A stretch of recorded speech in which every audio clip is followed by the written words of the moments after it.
শোনাতে এসেছেন? আমি আমার ছোটবেলা থেকে মানে জন্ম থেকেই শুরু করতে চাচ্ছি। জি শিওর।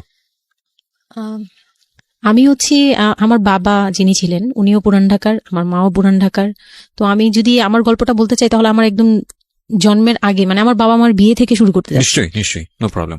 তো আমার বাবা ছিলেন একজন ব্যবসায়ী পুরান ঢাকার। আচ্ছা। আর আমার মানে পাশাপাশি উনি হোমিওপ্যাথিক ডাক্তারও ছিলেন। ওকে। তো খুব ভালো একজন মানুষ ছিলেন।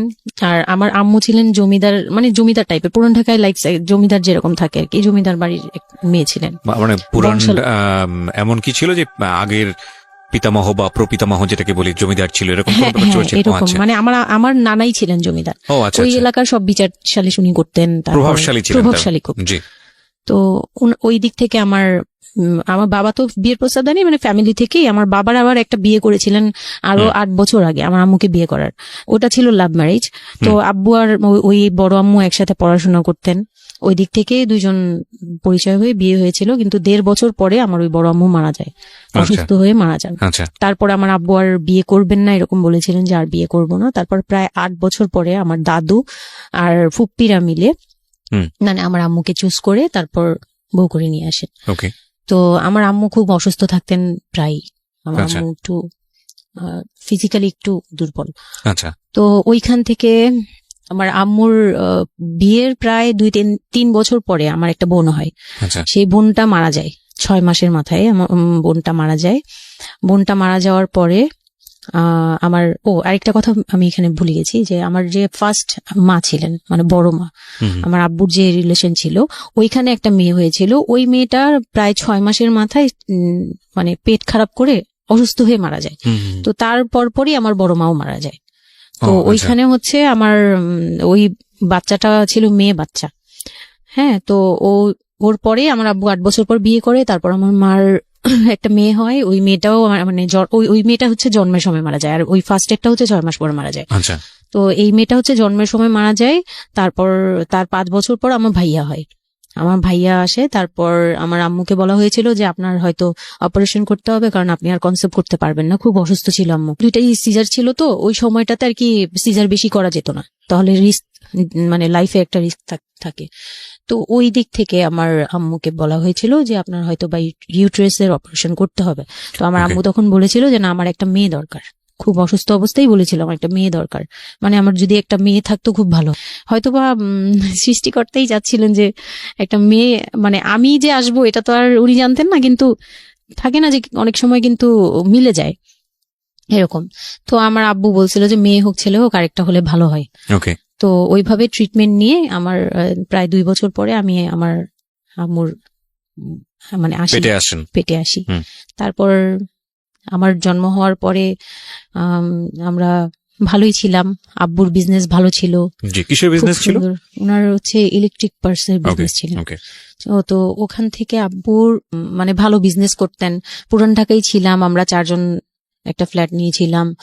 আব্বু বিজনেস করতো, আমি স্কুলে ভর্তি হলাম, ভাইয়া স্কুলে ভর্তি হলো। তো খুব ভালোভাবেই কাটছিল দিনকাল। তো একটা পর্যায়ে যে আমার যখন 10-11 বছর, তখন হচ্ছে আমার আব্বুর বিজনেস একটু প্রবলেম হয়, একটু না ভালোই প্রবলেম হয়, মানে একজন খুব বড় ধরনের একটা লস সে ফেলে দেন। তো আমি এটা বলতে চাচ্ছি না। তো যাই হোক, খুব বড় একটা ট্র্যাজেডি, মানে আমার লাইফের সবচেয়ে বড় ধাক্কাটা আমি ওখানেই পাই, যে আমার আব্বু এরকম একটা পার্সন ছিল।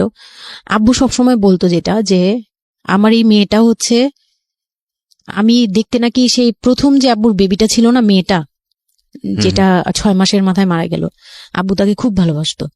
আমি নাকি দেখতে সেম ওরকম হয়েছি, শুধু আমি কালো, ওই মেয়েটা ফর্সা ছিল। তো আমি যখন জন্ম হই তখন আব্বু নাকি আমার ফেস দেখেই কান্না করে দেয় যে এটা আমার বড় মেয়েটা যে ছিল তার মতো হয়েছে। তার মানে ও সেই, মানে আব্বুর ধারণা ছিল যে সেই আসছে, এরকম কিছু। তা আব্বু আমাকে অনেক আদর করতো, মানে অন্য বাবারাও আদর করে সব মেয়েদেরই, কিন্তু আব্বুর ভালোবাসাটা কেন জানি একদম ডিফারেন্ট ছিল, অনেক বেশি ভালোবাসতেন, অনেক বলার মতো না। সারাক্ষণ টেক কেয়ার, সারাক্ষণ, রাত নাই দিন নাই, সব সময়। আমার রাতে খুব বদভ্যাস ছিল, আমি রাত জাগতাম প্রচুর। প্রতি রাতে আব্বু আমাকে হেঁটে হেঁটে ঘুম পাড়াতো কোলে নিয়ে। প্রায় 10 বছর 11 বছর পর্যন্ত আব্বু আমাকে কোলে নিয়ে ঘুম পাড়াতো, অনেক আদর করতো। আর যখন যেটা, তখন তো ছোট ছিলাম, যখন যেটা বলতাম আব্বু এখন এটা লাগবে। রাত দিন তো বুঝতাম না, আব্বু ওই সময় বের হয়ে যেত, মানে খুঁজতে বের হয়ে যেত কোথায় পাই এটা, আমার মেয়ে বলছে। তো ভাইয়ার সাথে খুব একটা এরকম হয় নাই, আমার সাথে বেশি হতো। তো ভাইয়া এটা নিয়ে একটু জেলাসও করতো, কারণ সাধারণতই কিন্তু মানে ভাই বোনের মধ্যে এই এটা থাকে, তো আমাদের মধ্যেও এরকম ছিল। তো আব্বু যখন বিজনেস লস হলো তখন খুব বেশি মানে আব্বু ভেঙে পড়লো, আমরাও মোটামুটি, আমি তো আর বুঝি না, কিন্তু আমি তখন বুঝতাম যে আমার কিছু একটা কমতে যাচ্ছে, মানে কমতি হচ্ছে আমার, কারণ সবকিছু চাওয়ার পরপরই পাওয়া আর একটু লেট করে পাওয়া, এগুলো নিয়ে একটু মেন্টালি এতে পড়ে গেলাম। তো আব্বু বুঝতে দিত না, শুধু আম্মুকে বলতো যে ওদের বুঝতে দিবে না, আম্মু আমাদের বুঝতে দেয়নি কখনো, এরকম ভাবে ইয়ে করেনি। কিন্তু একটা সময় দেখলাম কি আব্বু বাসা চেঞ্জ করছে, ছোট বাসা নিচ্ছে, মানে এগুলো খুব ব্রেনে গিয়ে লাগলো যে ছোট বাসা কেন আর এরকম কেন হচ্ছে। আব্বু আস্তে আস্তে ব্যবসা গোটাচ্ছে, নতুন কিছু করার চিন্তা করছে, মানে এগুলো নিয়ে আমিও খুব ডিপ্রেসড হয়ে গেলাম। তখন আমি ক্লাস 6-7 পড়ি, এরকম হবে 7 থেকে 8 উঠবো এরকম। তো আব্বু সবকিছু গুটিয়ে চলে যাচ্ছিল ওনার এলাকায়, মানে দয়াগঞ্জের ওই সাইডে, মানে আমার দাদির এলাকা যে সাইডটা, ওই সাইডটাতে চলে যাচ্ছে, ওখানে চলে যাচ্ছে, বলছে আমি ওখানেই বিজনেস করবো, ওখানে একটু মানে রুম রেন্টও কম, আমি ওখানেই চলে যাব। আর আব্বুর যে ফ্ল্যাট একটা কিনেছিল, আব্বু এর মাঝখানে একটা ফ্ল্যাট কিনেছিল কিস্তিতে, তো ওইটাও সেল করে দেয়, সেল করে বিজনেসে ওইটাও ইনভেস্ট করে, এটা একটা বোকামি করে আমার আব্বু। যাই হোক, উনিও বুঝতে পারেনি। তো ওখানে যাওয়ার পরে সেখান থেকে আব্বু আর কিছু করতেই পারলো না, আর আমাকে করলো কি, ওই সাইডটা একটু মানে রাফ এলাকা, তো যে এলাকায় আব্বুরা মানে ওখানে গেল একটু অন্য ধরনের, মানে একটু ইফটিজিং বেশি হয়, এইসব প্রবলেম ফেস করতে। আর আব্বু তো আমাকে বাসা থেকে বের হতে দিত না, আর ওই সময় আমাকে বোরকা পরাতো তখন 10-11 বছর বয়স, কিন্তু ওই সময় আমাকে বোরকা পরাতো। তো ওই দিক থেকে চিন্তা করেছে যে এখান থেকে স্কুল চেঞ্জ করতে হবে, 8-এ উঠে যাচ্ছে মেয়েটা, তো এখান থেকে স্কুল না চেঞ্জ করে ওর মামার বাসায় থাকুক, আমার ছোট মামার বাসায় আর কি। আমরা তো নানু বাড়ি তো আমার ওখানেই বংশাল সাইডে আর কি, তো ওইখানে আমার মামা বাসায় নানু বাড়িতে রেখে আমার আব্বু যায়, কিন্তু রাখতে চায় না প্রথমে। আমার আম্মু খুব রিকোয়েস্ট করে যে এখানে ভালো থাকবে, আর আমার মামা ওইখানকার, আবার নানার পরে আমার মামাই ওখানে মোটামুটি প্রভাবশালী, মানে নানার যে প্রভাবটা ওটা আমার মামা পেয়েছে, মানে ওখানে বিচার টিচার যা হয় সব মামা করে, এখনো করে। তো ছোট মামার বাসায় গেলাম, মামি আমাকে খুব আদর করতেন, মামি আমাকে অনেক স্নেহ করেন, সত্যি কথা এখনো অনেক স্নেহ করেন, কিন্তু আমার যাওয়া হয় না, ওটা আমি পরে বলছি। তো ওখানে ছিলাম, মামার বাসায় গেলাম, খালার ছেলে, বড় ছেলে, হ্যাঁ, উনি হচ্ছে আমার মানে মামার বাসায় আসছে হঠাৎ করে, আমি জানতাম না যে কেন আসছে, মাঝে মাঝে দেখা হলে সালাম দিতাম। কি নাম ওনার? ওনার নাম রিপন। ওকে। তো উনি হচ্ছে আমার মামার বাসায় আসছে। আপনার খালাতো ভাই? উনি আমার খালাতো ভাই, উনি আসছে। তো অনেকদিন পর আর কি আসছে। আমি তখন 9-এ পড়ি, পহেলা বৈশাখ ছিল, আমি 8 থেকে 9-এ উঠে গেছি পহেলা বৈশাখ। তো ওই সময়টাতে তাকে দেখলাম যে সে আমাদের বাসায়। রিপন? হ্যাঁ। তো আমি সালাম দিলাম, ভাইয়া কেমন আছেন, কারণ উনি আমাদের অনেক সিনিয়র। আপনি তখন ক্লাস 9-এ পড়েন? হ্যাঁ, 8 থেকে 9 আর কি। 8 থেকে 9, ওকে। হ্যাঁ।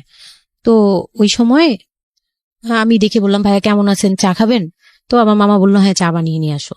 তো আমি গিয়ে পরে শুনি যে আমার মামাতো ভাই আমাকে বলতেছে যে আমার মামাতো ভাই আবার আমার একদম মানে আপন ভাইয়ের চেয়েও বেশি বলবো, কারণ ওর সাথে আমি সবকিছু, মানে ও আর আমি একসাথে বড় হয়েছি, কখনো মনে হয়নি যে এটা আমার মামাতো ভাই, নিজের ভাই মনে হতো।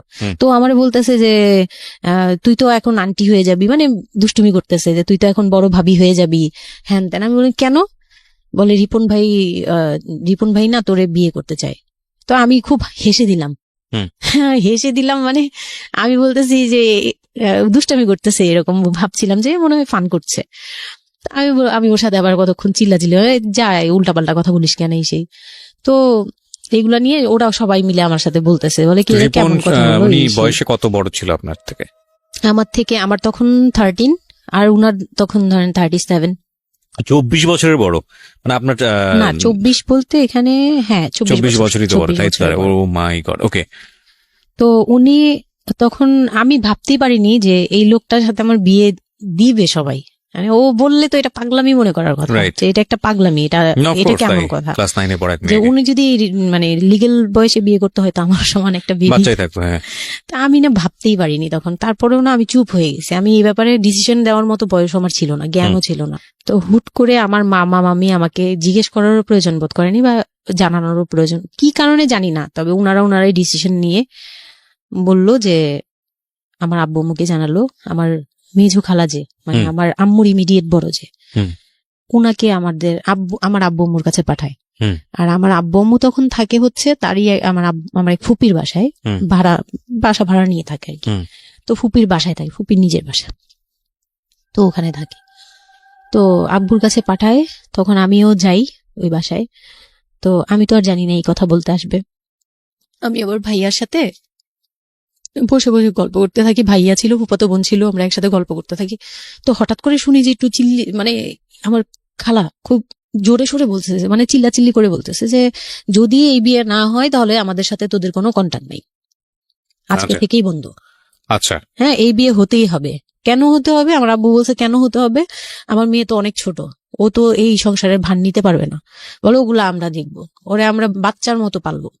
মানে উনি বলতেছে আমি দায়ভার নিলাম, আমি সবকিছু নিলাম, এইভাবে বলতেছে আমি সবকিছু দেখবো, এগুলা নিয়ে কোনো টেনশনের কিছু নাই, নিজেদের মানুষ, এর চেয়ে ভালো কোনো অফার কোনোদিন পাবা না, মানে এর চেয়ে ভালো কোনো প্রস্তাব আসবে না, এই না সেই না, সেই অনেক কিছু বলতেছে। আব্বু আম্মুকে কনভিন্স করতেছে যে এইটা যদি তোমরা হাতছাড়া করো তাহলে আর কখনো মেয়ের জন্য ভালো কিছু পাবা না, আর আমাদের সাপোর্ট তো জীবনেও পাবা না, তোমাদের একটা সাইড পুরো বন্ধ হয়ে যাবে, মানে আমরা আমাদের সাথে তোমাদের একদম রিলেশন শেষ, তোমাদের মেয়ে এখনই রেখে যাবো, তোমরা কি করবা করো।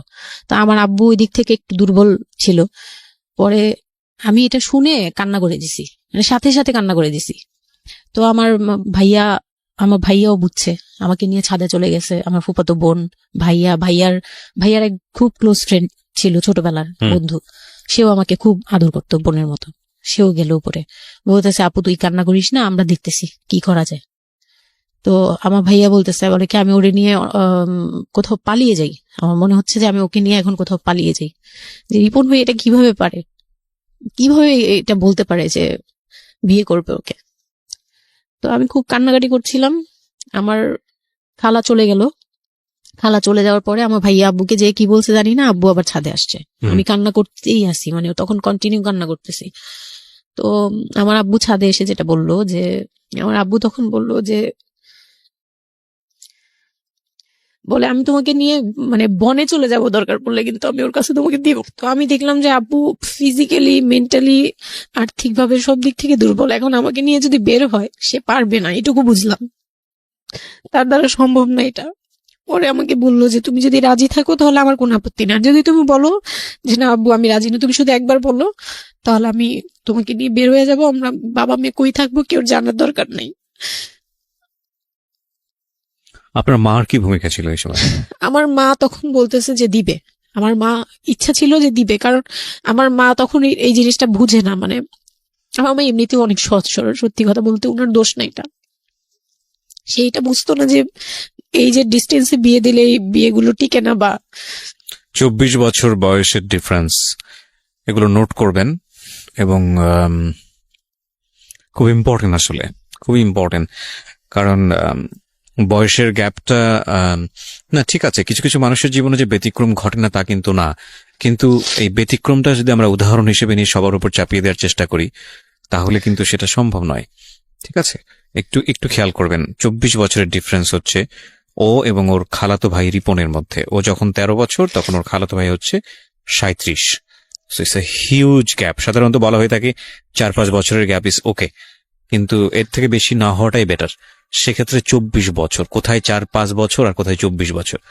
হ্যাঁ, দেন হচ্ছে ওই বিয়েটা, মানে আপনি কি বললেন, এখন তো সিদ্ধান্ত আসলে আপনার জায়গায় ছিল। সিদ্ধান্ত আমার জায়গায় বলতে আমি তখন 13 বছর বয়স, তো মানে আমি তখন প্রেমও করিনি একটাও, মানে একটা এজ থাকে কিন্তু সবকিছুরই, মানে তখন দেখতাম যে আশপাশে মানে যারা কলেজে পড়ে, আমার একটা টার্গেট ছিল যে আমিও একদিন কলেজে পড়বো, আমার অনেক ফ্রেন্ড সার্কেল থাকবে, হয়তো বা আমার ভালো একটা রিলেশন থাকবে, বা বিয়ে হবে, এরকম সবারই একটা ইয়ে থাকে, কিন্তু ওই বয়সটাতে আমার ওইটুকু যাওয়ারও মানে ওই চিন্তাতে আমি যাইনি তখনও, যে আমি একটা রিলেশন করব আর ওই জায়গায় বিয়ে। তো আমি আমার আব্বুকে মনে প্রাণে বিশ্বাস করতাম, তো আব্বুর উপরে ছেড়ে দিলাম। আব্বুকে আর ভাইয়াকে বললাম যে দুইজন সামনে ছিল, আমাকে বারবার জিজ্ঞেস করতেছে তুমি যদি ইয়েস বলো ইয়েস, তুমি যদি না বলো তাহলে আমি তোমাকে নিয়ে বেরিয়ে যাবো। আমার ভাইয়াও বলতেছে বলে আমিও আপনার সাথে যাব। তো আমি দেখতেছি আব্বু এমনিতেই 1 থেকে 1.5 বছর বা 2 বছর ধরে এরকম সার্ভাইভ করতেছে, মানে নিজে যুদ্ধ করে পারতেছে না, কাজকর্ম সবকিছু বন্ধ হয়ে গেছে, মানে বিজনেস টিজনেস সব গুটিয়ে ফেলছে। তারপর উনি যে এখন নিজে চলবে ওইটাই চলতে পারতেছে না, মানে খুব কষ্ট হচ্ছে আমাকে। আমার মতো মানে আমাকে যেখানে উনি একটা রাত 24 ঘন্টা একবার হলো আমাকে দেখতে হতো, ওই জায়গায় আমার মামার বাসায় ফেলে রাখছে, প্রতিদিন হেঁটে যেত, দেখে আসতো, একবার হলেও দেখে আসতো, মানে এরকম কষ্টগুলো করছে। ওই দিক থেকে চিন্তা করে দেখলাম যে না, আমার আসলে উনাকে প্রেশার দেওয়া উচিত না, উনার উপর ছেড়ে দিই। তখন আর কি এটাই মাথায় কাজ করছে যে আব্বু আপনি যেটা বলবেন সেটাই। পরে তার 1 সপ্তাহের মধ্যে 14 এপ্রিল পহেলা বৈশাখ আর 23 তারিখে আমার এঙ্গেজমেন্ট হয়। এঙ্গেজমেন্ট হয়ে যায়? হ্যাঁ, ওই উনি একদম খুব তাড়াহুড়া করে যে এঙ্গেজমেন্ট হতে হবে, বিয়ে হতে হবে খুব শীঘ্রই, তো ওইভাবে এঙ্গেজমেন্ট হয়। মানে এঙ্গেজমেন্টের পরেও আমি একদম স্টপ, আমার মাথায় কিছুই, তখন আমি পুরোপুরি ব্ল্যাঙ্ক, মানে আমি যে নিজের থেকে কিছু বলবো কিছু করব আমার ভিতরে ওইগুলো আর কাজ করছিল না। স্কুলে যাইতাম, অনেক সময় যাই না, এরকম আর কি, যে যেতে ইচ্ছে করলে যাই, না ইচ্ছে করলে যাই না, এরকম হয়ে গেলাম। এঙ্গেজমেন্টের 3 মাস পরে বিয়ে হওয়ার কথা ছিল, কিন্তু ঘুরতে ঘুরতে 4 থেকে 5 মাস ইয়ে হলো। তো 2004-এ 4 থেকে 5 মাসের মধ্যে সে আমার সাথে অনেকবার দেখা করতে চাইছে, কেউ দেখা করতে দেয়নি, কারণ আমার ফ্যামিলি খুব রেস্ট্রিক্টেড ছিল এইসব ব্যাপারে, কেউ দেখা করতে দেয়নি। আর আমিও ভয় পেতাম, তো আমি খুবই ভয় পেতাম, উনাকে অনেক ভয় পেতাম, সোজা কথা আমি উনাকে খুব ভয় পেতাম। তো এর মাঝখানে এক ভাবি, আমার নানু বাড়িতে ছিলাম, তো মানে মামার বাড়ি, আমার মামার নিজের বিল্ডিং হচ্ছে একটা, আর নানু বাড়ি পুরোনোটা, যেটা পুরোনো বাড়ি, ওখানে তো আমার সব জয়েন্ট ফ্যামিলি, মানে আমার অন্য মামারা এবং মামাতো ভাইয়ের বউরা সবাই একসাথে থাকে। তো আমার এক মামাতো ভাইয়ের বউ তাকে খুব রিকোয়েস্ট করছে যে ভাবি আপনি ওকে একটু ডেকে দেন, কথা বলবো। তো আমার মামাতো ভাইয়ের বউ মনে করছে যে সে তো তাদের তো বিয়ে হচ্ছে, তো সমস্যা কি, ডেকে দিই। তো আমাকে আর বলে নেই। প্রথম একবার আমাকে বলছিল যে দেখা করে দিবে, তখন আমি বলছি না আমি যাবো না, আমি দেখা করবো না, আমার খুব ভয় লাগতো। তখন আমার বিয়ের মনে হয় 1.5-2 মাস আগের কথা এটা। তো আমার মামাতো ভাইয়ের বউ আমাকে ডাকছে যে কিছু একটা বলে, মানে জামা বানানো বা সামহাও এরকম কিছু একটা, অনেক বছর আগে, তো ভুলেও গেছি যে কি একটা কারণে আমাকে ডাকছে সে। তো আমি গেলাম, একদম মনের অজান্তেই গেলাম, গিয়ে পরে রুমে গেছি, পরেই দেখি হইলো মানে রিপন বসে আছে। তো বসে আছে দেখে না আমার একদম খুব একটা আঘাত লাগলো যে এই ভাবি আমাকে এইভাবে নিয়ে আসলো। আর ভাবি তো মজা করে, মানে ওনারও দোষ না, উনি ভাবতেছে যে নতুন বিয়ে হবে, ওদেরকে একসাথে করিয়ে এসে। তো উনি বললো কি আচ্ছা তোরা বস, আমি চা নিয়ে আসি, এরকম বলে উঠে গেল না, আমার আরো ভয় লেগে গেছে। আর তখন আমি গিয়ে দেখতে পারলাম যে ওই লোকটার আচরণ খুবই খারাপ। মানে আমার কাছে তখন মনে হয়েছে যে কেন মনে হলো এটা, কেন মনে হলো, হুট করে ভাবি যখন গেল, সে সাথে সাথে আমার পাশে এসে বসছে এবং আমাকে মানে খুব মানে নোংরা ভাবে টাচ করতেছে। তখন আমার বয়স খুব ছোট, তো স্বাভাবিক না এটা আমার কাছে ভালো না লাগার কথাই, কারণ আমি তাকে বড় ভাই জানি। এক্স্যাক্টলি, মানে কয়দিন আগেও তো সালাম কালাম দিয়ে দূরে থেকে কথাবার্তা বলতাম, বড় ভাইয়া বলতাম, সবাই মানে তাকে বড় ভাইয়াটাকে আমিও বড় ভাইয়া ডাকতাম ওই ইয়ে থেকে। আর সেই লোকটা এসে আমাকে মানে খুব অপ্রীতিকর ভাবে জড়িয়ে ধরতেছে, তারপর জড়াজড়ি করতেছে, মানে খুব ঘেন্না লেগে গেল। আমি খুব জোরাজোরি করে আমি বললাম আমি এখন চিল্লাচিল্লি করবো, মানে তখন আমার খুব খারাপ লাগতেছিল, তখন বললাম আমি চিল্লাচিল্লি করবো বলে আমি একটু জোরে বলছি, পরে উনি আমাকে ছেড়ে দিছে। আমি এমন দূর দিছি একবারে সরাসরি মানে মামার বাসায় চলে গেছে, আর আসিনি। আর ওখানে গিয়ে অনেক কান্নাকাটি করছে যে এখন তো নাও করা যাবে না, আর এই লোকটা এরকম কেন, এই লোকটা তো তাহলে বিয়ের পরে, মানে আমার একটা ভয় ঢুকিয়ে গেছে যে এই লোকটা তো তাহলে আমাকে না জানি কি করবে, এরকম একটা ভয় ঢুকিয়ে গেছে। তখন তো ছোট ছিলাম, আর আমাদের ওই সময়টাতে তো এত মিডিয়া ছিল না যে আমরা এত কিছু বুঝবো যে এই আর কি। তো ওখানে তারপর 1.5 থেকে 2 মাস পরে বিয়ে হলো। এর মাঝখানে অনেকবার ফোন টোন করতো, এই করতো, আমি রেসপন্স করতাম না। তো বিয়ে যেদিন হলো, বিয়ের রাতের কথাটা কি বলবো। নিশ্চয়ই আপনার যদি মনে হয় যে বিষয়টা সামাজিকতার জায়গাটা থেকে খুব সেন্সিটিভ, একটা মেয়ের মানসিকতার জায়গাটা থেকে, যেটা আসলে এটা আমার বলার মতো শক্তিও নাই, সত্যি কথা বলতে। আমি এটাই আমার লাইফের সবচেয়ে বড় ট্র্যাজেডি, বিয়ের রাত। হয়তো আপনি খেয়াল করছেন কিনা জানি না, কিন্তু আপনি মাঝখানে বললেন যে আমি অ্যাফেয়ার করবো কিভাবে, আমার মন তো তখনই ভেঙে দিছে। আমার ভিতরে একটা ভয় কাজ করে।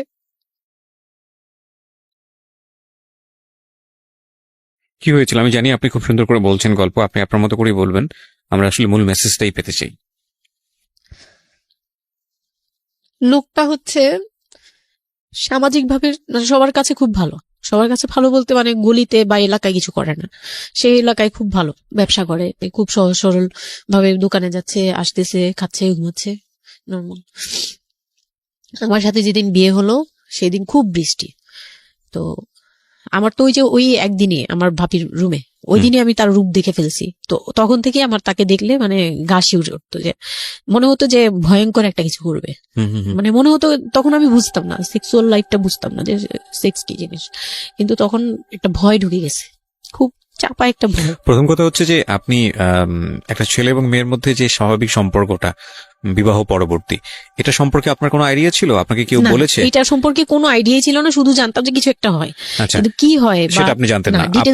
আপনাকে বিয়ের রাতে বা আগে পরেও কেউ কখনো কিছু বলে না? আমার বিয়ের আগে আমার এক ভাবি ছিল, মানে যেই ভাবির বাসায় গেছে সেই ভাবি না, আরেকটা ভাবি ছিল, উনারই বড় যা আর কি।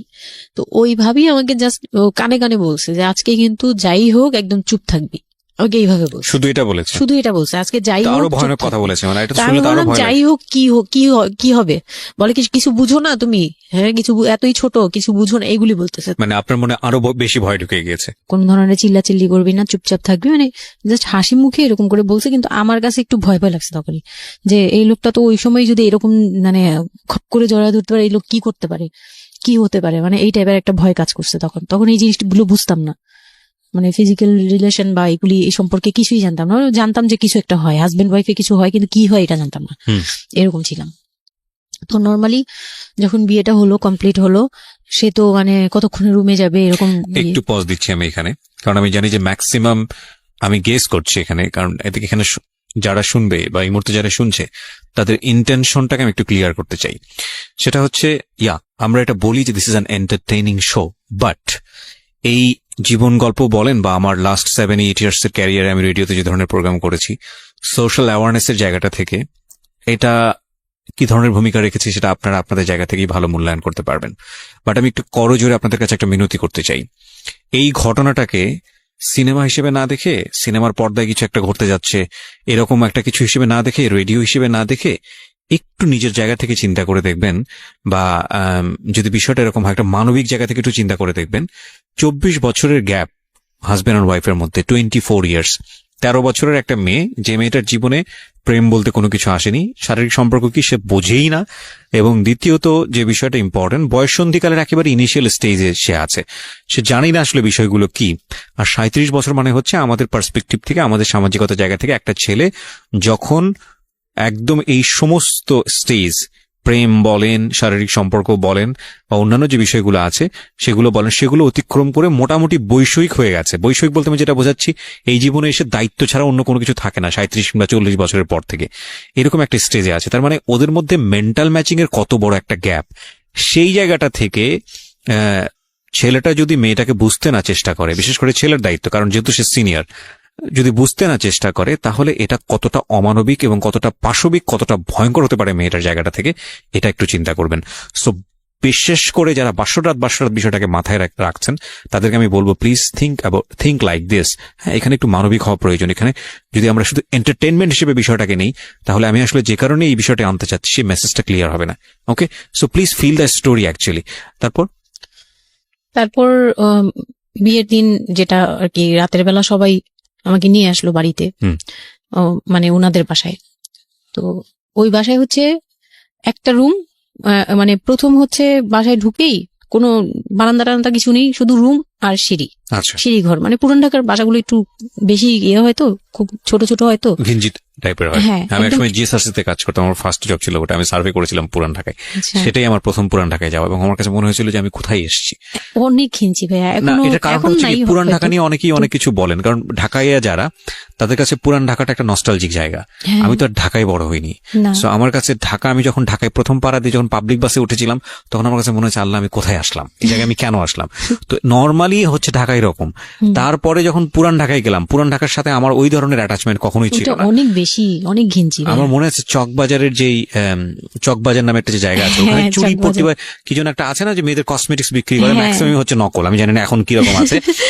তো আমি জীবনে কোনোদিন দেখি নাই যে একটা মানুষ আরেকটা মানুষকে গলি দিয়ে ক্রস করতে পারে। এবং ইন্টারেস্টিং বিষয় হচ্ছে এখানে তো মেয়েরা ঢোকেই না, এবং ওর ঢোকার পরে উপরে ছাদ, মানে এমন ভাবে বিল্ডিংটা, অনেকগুলো বিল্ডিং মিলে ওই এলাকাটা, ওখানে ধাক্কা লাগবে, মানে এরকম একটা অবস্থা যে একজন আরেকজনকে ক্রস করতে খুব ভয়ানক, মানে রীতিমতো ভয়ানক অবস্থা। আর আমি সার্ভে করেছিলাম, যেহেতু আমি বিল্ডিং গুলো সার্ভে করতাম, মানে অনেক, আমি একদম ইউনিভার্সিটিতে অনার্স দিয়ে, না অনার্সের থার্ড ইয়ার বা সেকেন্ড ইয়ারে থাকা অবস্থার ঘটনা এটা, আমি সার্ভে করেছিলাম বিল্ডিং গুলো। তো সেই সময় ওই সময়টাতে আমার একটু জানা হয়েছে আর কি। তো আসলে ভয়ানক রকমের গিঞ্জি। হ্যাঁ, তো বলুন যেটা বলছিলেন। তো যেটা বলছিলাম যে ওই রাতে ওই একটা রুম, এরকম রুমের উপরে রুম, তার উপরে রুম, মানে সিঁড়ি রুম এরকম। আর প্রথম যে রুমটা, মানে নিচতলায় যে রুমটা ছিল, সেই নিচতলার রুমের সিঁড়ির নিচে ছিল চুলা আর বাথরুম, সিঁড়ি কর্নারে। ওকে, মানে এটা হচ্ছে ওদের নিজের বাড়ি। ওকে, এইটুকুই ছিল। মানে 3টা রুম, মানে হচ্ছে হলো এক ধরনের বিল্ডিং, একটা বিল্ডিং, একতলা, দুতলা, 3তলা এরকম বিল্ডিং, বা 3টা রুম। হ্যাঁ, 3তলা বিল্ডিং, কিন্তু সিঁড়ি আর রুম। মানে কত অল্প জায়গার মধ্যে এই জিনিসটা ম্যানেজ করেছে। হ্যাঁ, আমি পরে শুনেছি যে এটা আধা কাঠারও নিচে, ওইটা 1 শতক বা হাফ শতক জমি যেটাকে বলে। হ্যাঁ হ্যাঁ, শুধু একটা রুম আর সিঁড়ি, এইটুকু। তো ওইটুকুর মধ্যেই মানে বাড়িটা। তো ওই বাড়িতে আমার খালার বাড়ি ছিল, আমি তো প্রায়ই যেতাম, বেড়াতে যেতাম ছোটবেলায়। তো আমাকে নিয়ে গেল, আর 3তলার রুমে সবচেয়ে পরের রুম যেটা, ওটাতে আবার আমার মানে মেজো দেবর সম্পর্কে ছিল, সে আমাদেরও মানে আমার বিয়ের 12 বছর আগে বিয়ে করে ফেলছে। সে লাভ ম্যারেজ করছে, মানে উপযুক্ত বয়সে বিয়ে করছে। আর আমার হাজবেন্ড আবার ছিল যে উনি আবার খুব লেটে বিয়ে করছে, মানে ফ্যামিলির দায়িত্ব পালন করে সবকিছু শেষ করে তারপর বিয়ে। 37 আসলে খুব লেট না, কিন্তু 37 এর জায়গা থেকে 13 বিয়ে করাটা খুব অবিবেচ্য। আমার জন্য তো সে অনেক বড়। যাই হোক, তারপর ওই দেবরের যখন বিয়ের 12 বছর হয়ে গেছে, তখন উনি বিয়ে করছে। আর তো ওই ভাইয়া, মেজো ভাইয়া যে ছিলেন, তো মেজো ভাইয়ার রুমটা ছিল 3তলায়। আমি ওখানেই আমার বাসর ঘরটা করা হয়েছিল আর কি। তো ফুল টুল তেমন ভালো আনা হয়নি, সে খুব রাগারাগি করছে। ছোট ভাই যারা ছিল এলাকার, ছোট ভাইটাই ওদের সাথে খুব রাগারাগি করছে আমার হাজবেন্ড যে ছিলেন। এটা কোনো ঘর সাজানো হলো এই সেই বলে চলে বলতেছে, এখন তোমরা বের হও, অনেক হয়েছে, এখন তোমরা যাও, মানে খুব রাগারাগি করতেছে। তো আমি রাগ দেখে আরো ভয় পেয়ে গেছি। প্রথম রাত, তারপর আবার আমি মানে এই অবস্থায় আসছি, বউ হয়ে আসছি, আমার শরীরে ভারী গহনা, শাড়ি টাড়ি, মানে আমি এগুলোর ওজন নিতে পারছি না। 4-5 ঘন্টা হয়ে গেছে আমাকে এগুলো পরায় রাখা হয়েছে, ভারী মেকআপ দেওয়া হয়েছে, আমি এগুলো কখনো ইউজ করিনি ফার্স্ট লাইফে। মানে আমি দেবীর মতো সেজে বসে আছি, এরকম একটা ইয়ে। তো খুব ভয়েও কাজ করছে, নার্ভাসনেস। তারপর এখন কি হবে, সবাই বের হয়ে গেলে কি হবে, এটা একটা টেনশন। আর শুধু মানে কেমন জানি একটা ফিল, যেটা সাধারণত নরমালি হওয়া উচিত একটা ছেলে এবং একটা মেয়ের জায়গাটা থেকে। এটা হচ্ছে জীবনের সবচেয়ে সুন্দরতম মুহূর্তের একটা, রাইট? আমরা সেটাই চিন্তা করি না। একটা মেয়ের জীবনে স্বপ্ন থাকে তার একটা বাসরাত কিংবা ফুলসজ্জা রাত, আমরা যেটাই বলি সেটা নিয়ে। একটা ছেলের জীবনেও নিশ্চয়ই থাকে, এবং সেটা চমৎকার হয়ে সারা জীবন স্মৃতি হয়ে থাকুক, এরকম কিছু একটা থাকে। এবং সেখানে বিষয়টা যদি এরকম হয় যে একটা মেয়ের জীবনে আতঙ্কের রাত এবং ভয়ানক রকম আতঙ্কের, সবচেয়ে বড় আতঙ্কের রাত ছিল ওটা, তাহলে আপনি চিন্তা করে দেখতে পারেন। এবং সেটাকে যারা আজকে এই রেডিও যারা শুনে, যারা এটাকে এন্টারটেনমেন্ট হিসেবে নিচ্ছেন, তাদের জায়গা থেকে আমি বলতে পারি যে এখানে নিজেরও কিন্তু একটা পরিচয়ের বিষয় আছে। হ্যাঁ, মানে নিজের পরিচয়টা নিজের কাছে কি দিচ্ছেন একটু চিন্তা করে দেখেন। ঘটনার ভেতরে ঢোকার চেষ্টা করুন, এই মেয়েটার মানবিক অনুভূতিটাকে জানার চেষ্টা করুন, অন্য কিছু নয় প্লিজ। কজ আমরা আমাদের সামাজিকতার জায়গাটা থেকে মেয়েদের এই বিষয়গুলোকে উইথড্র করে বা না ভেবে তাদেরকে কখনো কখনো সারা জীবনটা ধ্বংসের দিকে ঠেলে দিই। হয়তো মেয়েটার ক্ষেত্রে এরকমই কিছু হয়েছে, আমরা একটু সামনের দিকে আগাবো। জি, তারপর উনি আমাকে, আমি তখন শাড়ি টাড়ি পরা, গহনা পরা, তো খুব নর্মালি সবাই চলে গেল পরে, খুব নর্মালি আমাকে বলতেছে যে ড্রেসটা চেঞ্জ করো, শাড়িটা চেঞ্জ করো, গহনাটা চেঞ্জ করো। তো আমি আমার লাগেজ থেকে একটা 3 পিস নিলাম, ওই 3 পিসটা নিয়ে ওয়াশরুমে চলে গেলাম।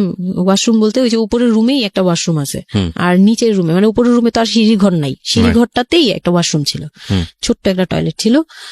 ওইটাতে গিয়ে আমি চেঞ্জ করলাম খুব কষ্টে, চেঞ্জ করে তারপর মুখের মেকআপ টেকআপ এগুলো ওয়াশ করে আসলাম। তারপর আসার পরে উনি বলতেছে উজু করে আসো। হ্যাঁ, তো আমি অজু করলাম, উনি অজু করছে, করে মানে প্রথম রাতে নাকি নামাজ পড়তে হয় সবাই বলে দিছে, তো ওই নামাজ পড়লো আমাকে নিয়ে। নামাজ পড়ার পরে বেডে গেলাম, মানে আমি বিছানায় যে বসলাম, খুব ভয়ে ভয়ে আছি যে কি বলবে কি করবে জানি না। তো উনি আমার পাশে এসে বসে আমাকে ফার্স্ট কথা যেটা বললো, মানে এইটাই ফার্স্ট কথা ছিল যে আমি তো ওই ফ্যামিলির বড় ছেলে, আর তুমি তো আমাদের ফ্যামিলির সবাইকে চিনো জানো, তোমার তো আর চেনা জানার দরকার নেই। আর আমার তখন ওনার মা মারা গেছে 3-4 বছর, মানে 3 বছর হবে এরকম, 3 থেকে 4 বছর এরকম হবে। বলে আমার মা মারা যাওয়ার পরে আমি এখন সংসার দেখি, আমার হয়ে আমার মার জায়গাতে এখন তুমি। এটা শোনার পর আমার কাছে মনে হলো আস্ত একটা বাড়ি আমার মাথার উপর পড়লো।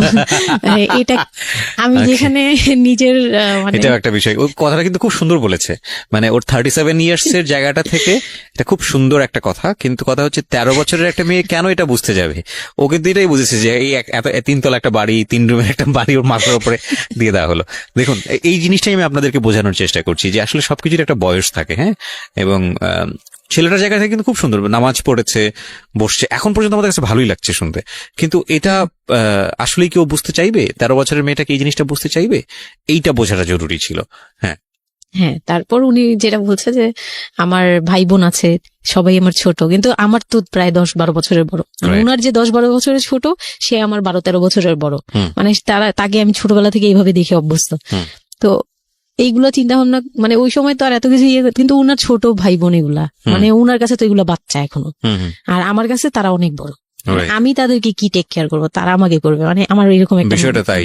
হ্যাঁ, তো আমি চুপ হয়ে শুধু শুনছিলাম, ও আচ্ছা, মানে আমি কিছু বলার মতো ভাষাও পাচ্ছি না, বা আমি কি বলবো, আমার এখানে ডায়লগই কি ছিল, মানে আমি এরকম মনে হচ্ছে যে কেউ আমাকে একটা স্ক্রিপ্ট ধরায় দিত, আমি একটু দেখে আমাকে কেউ কিছু বলেও না, এই লোক কি বলতেছে। তো যাই হোক, এই কথাটার পরে মানে যখন উনি এটা বলার পরে বলতেছে যে তুমি, আমাদের একটা মানে রুলস আছে, বিয়ের পরে নাকি বাসর ঘরে নাকি কিছু দেয়, হাজবেন্ড ওয়াইফকে কিছু দেয়, তারপর নাকি টাচ করে, এরকম কিছু একটা। তো আমাকে বলতেছে যে তোমার কি আমার উপর কোনো দাবি আছে, মানে এইগুলো আমি জানতাম না, এগুলো আমি অনেক পরে গিয়ে শুনছি। এগুলো অনেক পরে গিয়ে জানছি যে এই সময় নাকি কিছু চাইতে হয়, মানে এই সময় যা চাইবে তাই দিতে হবে, এরকম কিছু একটা। তো এটাও আমাকে কেউ বলে দেয়নি। আমি এই সময় একটা লসে পড়ে গেলাম না, এরকম মনে হচ্ছে এখন আর কি। তখন আমাকে এটা কেউ বলে নাই। বাই দ্য ওয়ে, আমরা যার গল্প আজকে এখানে শুনছি উনি হচ্ছেন শামীমা। ওনাকে যদি আপনারা দেখতে চান, আমাদের যিনি আজকে গেস্ট, আমরা একটা ছবি দিয়ে দিয়েছি। তো আমি বললাম যে না, আমি জানতাম না দাবি জিনিসটা কি। তো না বলার পরেই সে তো মানে আমার কাছে খুবই, মানে এই কথাগুলো বলতে আমি বলতে পারবো না। না ঠিক আছে, বলার দরকার নেই, আমরা সিচুয়েশনটা বুঝতে যাচ্ছি যে ওইটা আমার ফার্স্ট নাইট ছিল, আর আমি ওগুলা মানে ওই ফিজিক্যাল ব্যাপারগুলো আমি বুঝতাম না, ওই সময়টাতে বোঝার কথাও না, বুঝতামও না, একদমই বুঝতাম না যে এই হয়। তো যখন উনি শুরু করলো, শুরু থেকে শেষ পর্যন্ত মানে খুব অল্প সময়ের মধ্যে খুব অমানবিকভাবে, মানে এটা এখন বর্তমানে যদি আমি কল্পনা করতে যাই, তাহলে এটা একমাত্র পারে রেপিস্টরাই পারবে, এটা রেপ ছাড়া কিছু ছিল না। এখন বুঝি, ওই সময় বুঝতাম না। আর ওই সময় আমি এগুলো বুঝতাম না দেখে, আর আমাকে একটা কথা বলা হয়েছিল, আমার মাথায় একটা জিনিস কাজ করছিল যে ভাবি বলছে যে এইখানে যা হবে এগুলো সবই ঠিক, হ্যাঁ এখানে যাই হোক, মানে ভেঙে বলেনি, বলছে তোর সাথে আজকে যা হবে এইটি ঠিক, আর এটা মেনে নিতে হবে, আর এটা যদি না মেনে নিস তাহলে মানে এই ধরনের একটা বলছে যে এটা আজকের রাতের কোনো চিল্লাচিল্লি করা যাবে না। তো আমিও চুপ করে, আমার কাছে মনে হচ্ছিল কেউ আমাকে ছুরি দিয়ে আঘাত করতেছে, মানে মনে হচ্ছিল যে কেউ আমাকে ছুরি দিয়ে আঘাত করতেছে, আর আমি ব্লাড দিয়ে পুরো, মানে আমার শরীরে সব ব্লাড বের হয়ে যাচ্ছে, আমার এরকম মনে হচ্ছে যে আমার শরীর থেকে সব ব্লাড বের হয়ে যাচ্ছে, আমি মানে গরু কাটলে যেরকম ইয়ে করে না, আমি এরকম কাঁপতেছি, ওরকম কাঁপতেছি। কিন্তু সে তার কাজ করলো। আমি খুব অবাক হয়েছি যে আমি উঠে বসতে পারতেছিলাম না, সে আমাকে টান দিয়ে উঠে বসায় বলতেছে ওয়াশরুমে যাও। আমি ওয়াশরুমে কিভাবে গেছি আমি জানি না, আমি খুব ধরে খুব মানে খুব কষ্টে কাঁপতে ওয়াশরুমে গেলাম, ফ্রেশ হয়ে আসলাম। আসার পর আমি খুব কষ্টে, যে আমি যখন বিছানায় মানে ঘুমাতে যাব, তখন আবার মাই গুডনেস, এরকম করে সে সারা রাতে, মানে রাত 3টা থেকে ভোর সকাল 8টা পর্যন্ত 4 বার আমার সাথে এইরকম করলো। আমি আর সকালে উঠতে পারি না, মানে আমি উঠে বসতে পারি না। তারপর 2-3 দিন কি হয়েছে আমার মাথায় নেই, মানে আমি এখন আর এটা বলতে পারবো না, কারণ আমি পুরো সেন্সলেস ছিলাম, আর ওনারে দেখলেই আমার ভয় লাগতো। সে যতবার আসতেছে সামনে। 2-3 দিন আপনি সেন্সলেস অবস্থায় ছিলেন? আমি জানি, মানে আমি সেন্স ছিল, কিন্তু আমি এখন গল্পটা বলতে পারবো না যে এই 2-3 দিনে কি কি হয়েছে। আচ্ছা আচ্ছা। এই 2-3 দিনে আমার বৌভাত হয়েছে, আমাকে পার্লারে নিয়ে যাওয়া হয়েছে, কিন্তু আমি নিস্তব্ধ। আর তখন আমার মানে শারীরিক কন্ডিশন খুব খারাপ, কিন্তু সবাই বুঝতেছিল, কিন্তু কেউ বুঝতে দিচ্ছিল না আমাকে। মানে এভরিবডি অ্যাভয়েড দিস, মানে সবাই জিনিসটাকে অ্যাভয়েড করছে, তারা পার্টিটাকে এনজয় করছে। এটা শুধু আপনার ফ্যামিলির সমস্যা না, এটা আমাদের পুরো সমাজেরই সমস্যা। এটা সমাজটাই অ্যাভয়েড করে। এবং আমার মনে আছে I face huge difficulty for the first time যখন আমি রেডিওতে এই ধরনের একটা, আমি নট আজকেই না প্রথম, আমি এটা আগে বিষয়গুলো খুব চ্যালেঞ্জ জায়গা থেকে আমি প্রচার করার চেষ্টা করেছিলাম। অ্যান্ড আই ফেস, এগুলো হয়তো আমার লিসনাররা কখনোই জানে না, আই ফেস হিউজ ডিফিকাল্টিস। যখন আমার প্রথম বইটা পাবলিশড হয়, সেটা নিয়েও আমার একটা বড় ধরনের ডিফিকাল্টি ফেস করতে হয়েছে।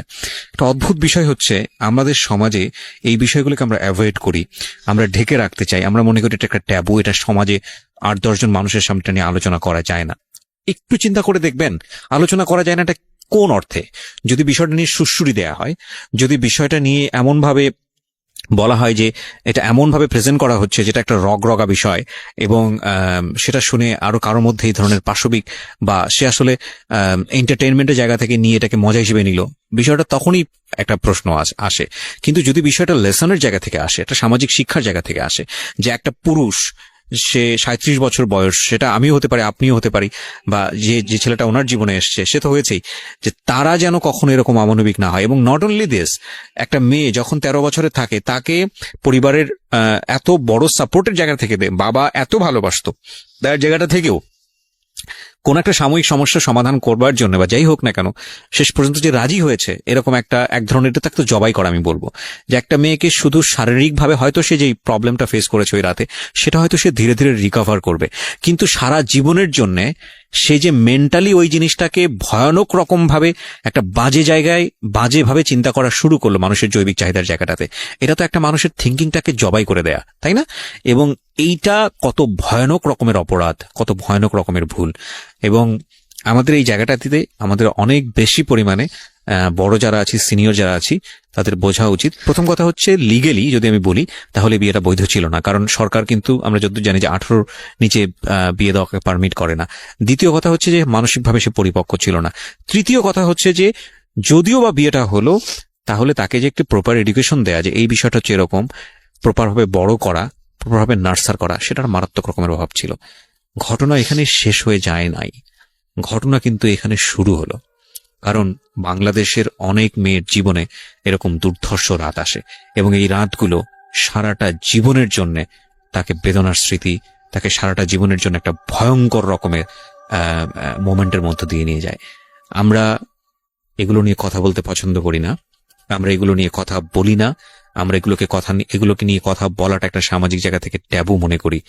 এই ট্যাবুর ধাক্কায় কত কত মেয়ের জীবন, কত কত মানুষের জীবন, কত কত সংসার জীবন নরকে পরিণত হয়েছে, সে খবর অনেকেই আমরা রাখি না, রাখার প্রয়োজন মনে করি না। But this is a very important issue, that's why I am discussing on this. Okay, বলুন আপনি। তারপর যেটা হচ্ছিল যে মানে ওই রাতের পর থেকে মানে ওই লোকটাকে আমার শুধুই দায়িত্ব মনে হয়েছে। মানে আমার কাছে মনে হতো যে এটা আমার দায়িত্ব, যে উনার বাসায় আমার থাকতে হবে, আর উনার সাথে থাকলে আমার এরকম করতে হবে। You feel like this, right? আপনি এই ঘটনা ঘটার পরে কি আপনি কারোর সাথে ডিসকাস করার সুযোগ পাননি? যে না, আমি এরকম ক্লোজ কেউ ছিল না যে আপনার সাথে এরকম একটা বাজে ঘটনা ঘটছে, বা আপনি এটাকে রিকভার করতে পারছেন না মেন্টালি, বা আপনার সাথে যার বিয়ে হলো তাকেও বলতে পারছেন না যে আমার এইসব জিনিসগুলো? না, আমি উনাকে ভালোভাবে নিতেই পারছিলাম না। সোজা কথা, আমি উনার সাথে কোনো কিছু ডিসকাস করতাম না, বা অনেক পরে গিয়ে যখন ডিসকাস করেছি তখন উনি আমাকে উল্টাপাল্টা বুঝ দিয়েছে। মানে পরের সময়টাতে, হ্যাঁ, ওটা হ্যাপেন্স রেগুলারলি না, র্যান্ডমলি জিনিসগুলো হয়ে যাচ্ছিল আপনার সঙ্গে? হ্যাঁ, প্রায় মাস থেকে 2-3 মাস এরকম হলো। তারপর মানে এটা আমি বলি যে প্রথম তো 4-5 দিন তো রেগুলার হলো। তারপর আমার ব্লিডিং অফ হচ্ছিল না, আমার কন্টিনিউ হচ্ছিল ব্লিডিং। তো এক সময় যে ব্লিডিং এর মধ্যেও তিনি অনেক বাজে ইয়ে করেছে। তো ওর পরে আমি বাসায় যেতে চাইলে বাসায় যেতে দিত না, এভাবে ইয়ে করে ফেললো। আর ফ্যামিলিগত যে ব্যাপারটা ছিল, যে আমার ফ্যামিলি তো তখন, আমার আব্বু তো তখন একদম মানে ফিনান্সিয়ালি খুব উইক ছিল। তো বিয়ের পরে কিছু ফর্মালিটি থাকে, পুরান ঢাকার কিছু রুলস আছে, যে বিয়ের পরে মেয়েদের প্রতি সপ্তাহে সপ্তাহে দেখতে যাওয়া, এটা সেটা পাঠানো, প্রতি সিজনে সিজনে এটা করা, এগুলো ব্যাপারে কেউ কনসার্ন ছিল না। মানে তখন মানে আমার ফ্যামিলির কেউ এরকম অ্যাক্টিভ ছিল না, মানে ছিল কিন্তু কেউ কেয়ার করে। তারপর হচ্ছে এরকম করে আমার সময়গুলো কাটতে লাগলো। তো সবচেয়ে বড় কথা হচ্ছে আমার যে হাজবেন্ড ছিল রিপন, উনি আমার বাবার দোকানে কাজ করতো একটা সময়। ওইটা হচ্ছে প্রায় আরো মানে আমার জন্মের সময় বা আমার জন্মেরও আগে। হ্যাঁ, তখন নতুন নতুন আর কি কাজ শেখার জন্য আমার আব্বুর দোকানে ঢুকছে এরকম। তো আমার আব্বু তাকে ক্যাশ বুঝিয়ে দিয়েছিলেন নাকি, তখন নাকি ক্যাশ দেখতো। তো আমি একটু যখন 2-3 বছরের, তখন উনি দোকান থেকে বের হয়ে নিজে ব্যবসা দিয়েছে, ওখান থেকে তিনি ইমপ্রুভ করছে। তো ওখান থেকে শুরু। আর আমাকে যখন বিয়ে দিছে, মানে আমার যখন বিয়ে হয়েছে, তো ওই রিপন যিনি, ওনার উদ্দেশ্য ছিল যে আমি আমার নানু বাড়ির অংশ পাবো, মানে সম্পদ। আমার নানু বাড়ি খুব বিশাল, মানে বললামই তো যে খুব বিরাট একটা অংশ। আর ওনাদের যে অংশটা ছিল সেটা অনেক আগেই নেওয়া হয়ে গেছে। মানে ওনার দাদা বাড়ি যেটাতে ওনারা ছিল 3 রুম, ওই যে ছোট ছোট 3টা রুম উপরে ওই বিল্ডিংটা তোলার পরে আমার মামা ওই অংশটা কেটে রাখছে, মানে আমার মামা রেখে দিয়েছে। আর আমাদের যে অংশটা ছিল তার লোকটা ছিল যে ওই বাড়িতে আমি একটা রুম হলেও পাবো। হ্যাঁ, তো আমার আম্মু তো আর ওটা নেয়নি। তো আমার হাজবেন্ডের ইয়েটা ছিল, টার্গেটটা ছিল যে ওই বাসায় একটা রুম হলেও পাবে। আর পুরান ঢাকায় একটা রুম মানে অনেক কিছু, মানে ওখানে তো প্রায় 1 কোটি টাকা দাম কাঠা। তো একটা রুম মানে 1 কাঠা না হোক, আধা কাঠা হোক, 50 লাখ টাকা হোক, আমার আসবে, এরকম একটা টার্গেট ছিল তার। তো আর বিয়ের সময় তো অনেক কিছু নিয়ে, মানে গহনা টহনা নিয়ে, ফার্নিচার নিয়ে নানান কথা তো শুনতে হয়েছে। ওগুলাও ফেস করছি, মানে খুব পেইনফুল ছিল ওগুলা। কারণ আমি তখন এত কিছু বুঝি না, আমি তখন মাত্র মানে জামা কাপড় বানাই, ঘুরি ফিরি, খাই দেই, ব্যাস ওই পর্যন্তই। আমি কারো জিনিস নিয়েও মাথা ঘামাই না। ওখানে আমার উপরে প্রেশার আসছে যে আমার ফার্নিচার এমন কেন, আমার গহনা এমন কেন, তুমি বাসায় বলো না কেন, তোমার খাট এখনো আসতেছে না কেন। আমার বিয়ের পর খুব বৃষ্টি ছিল তখন, মানে আমার ফার্নিচার, আমার চাচা ছিল ফার্নিচারের, ওনার বিজনেস। তো আমার চাচার ফ্যাক্টরি থেকেই সবগুলো ফার্নিচার আসবে।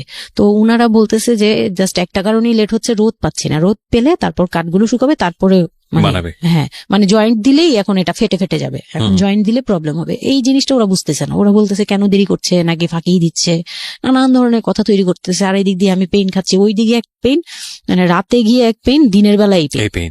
মানে আমি পুরো মানসিকভাবে, মানে বলে না যে আমি হয়তো বা প্যারালাইজড এর মতো হয়ে গেছিলাম। আমার মানসিক ভাবটা জাস্ট শুনি আর শুনি, কিছু বলতে পারছি না এরকম। আর বাসায় গিয়ে কোনো কিছু বলি না, কারণ আব্বু অসুস্থ। আব্বু মেন্টালি অনেক প্রবলেম। আব্বু যখনই জিজ্ঞেস করে আম্মু তুমি ভালো আছো তো, আমি খালি হাসি দিয়ে বলছি হ্যাঁ। যতবার জিজ্ঞেস করে তুমি খুশি আছো তো, আমি হ্যাঁ। আমি এই একটা কথাই বলছি, হ্যাঁ ভালো আছি। আসলে আমি ভালো ছিলাম না, কিন্তু বুঝতে দেইনি। ওই লোকটার ছোট বোনগুলো আমার সাথে অনেক রাফ বিহেভ করছে।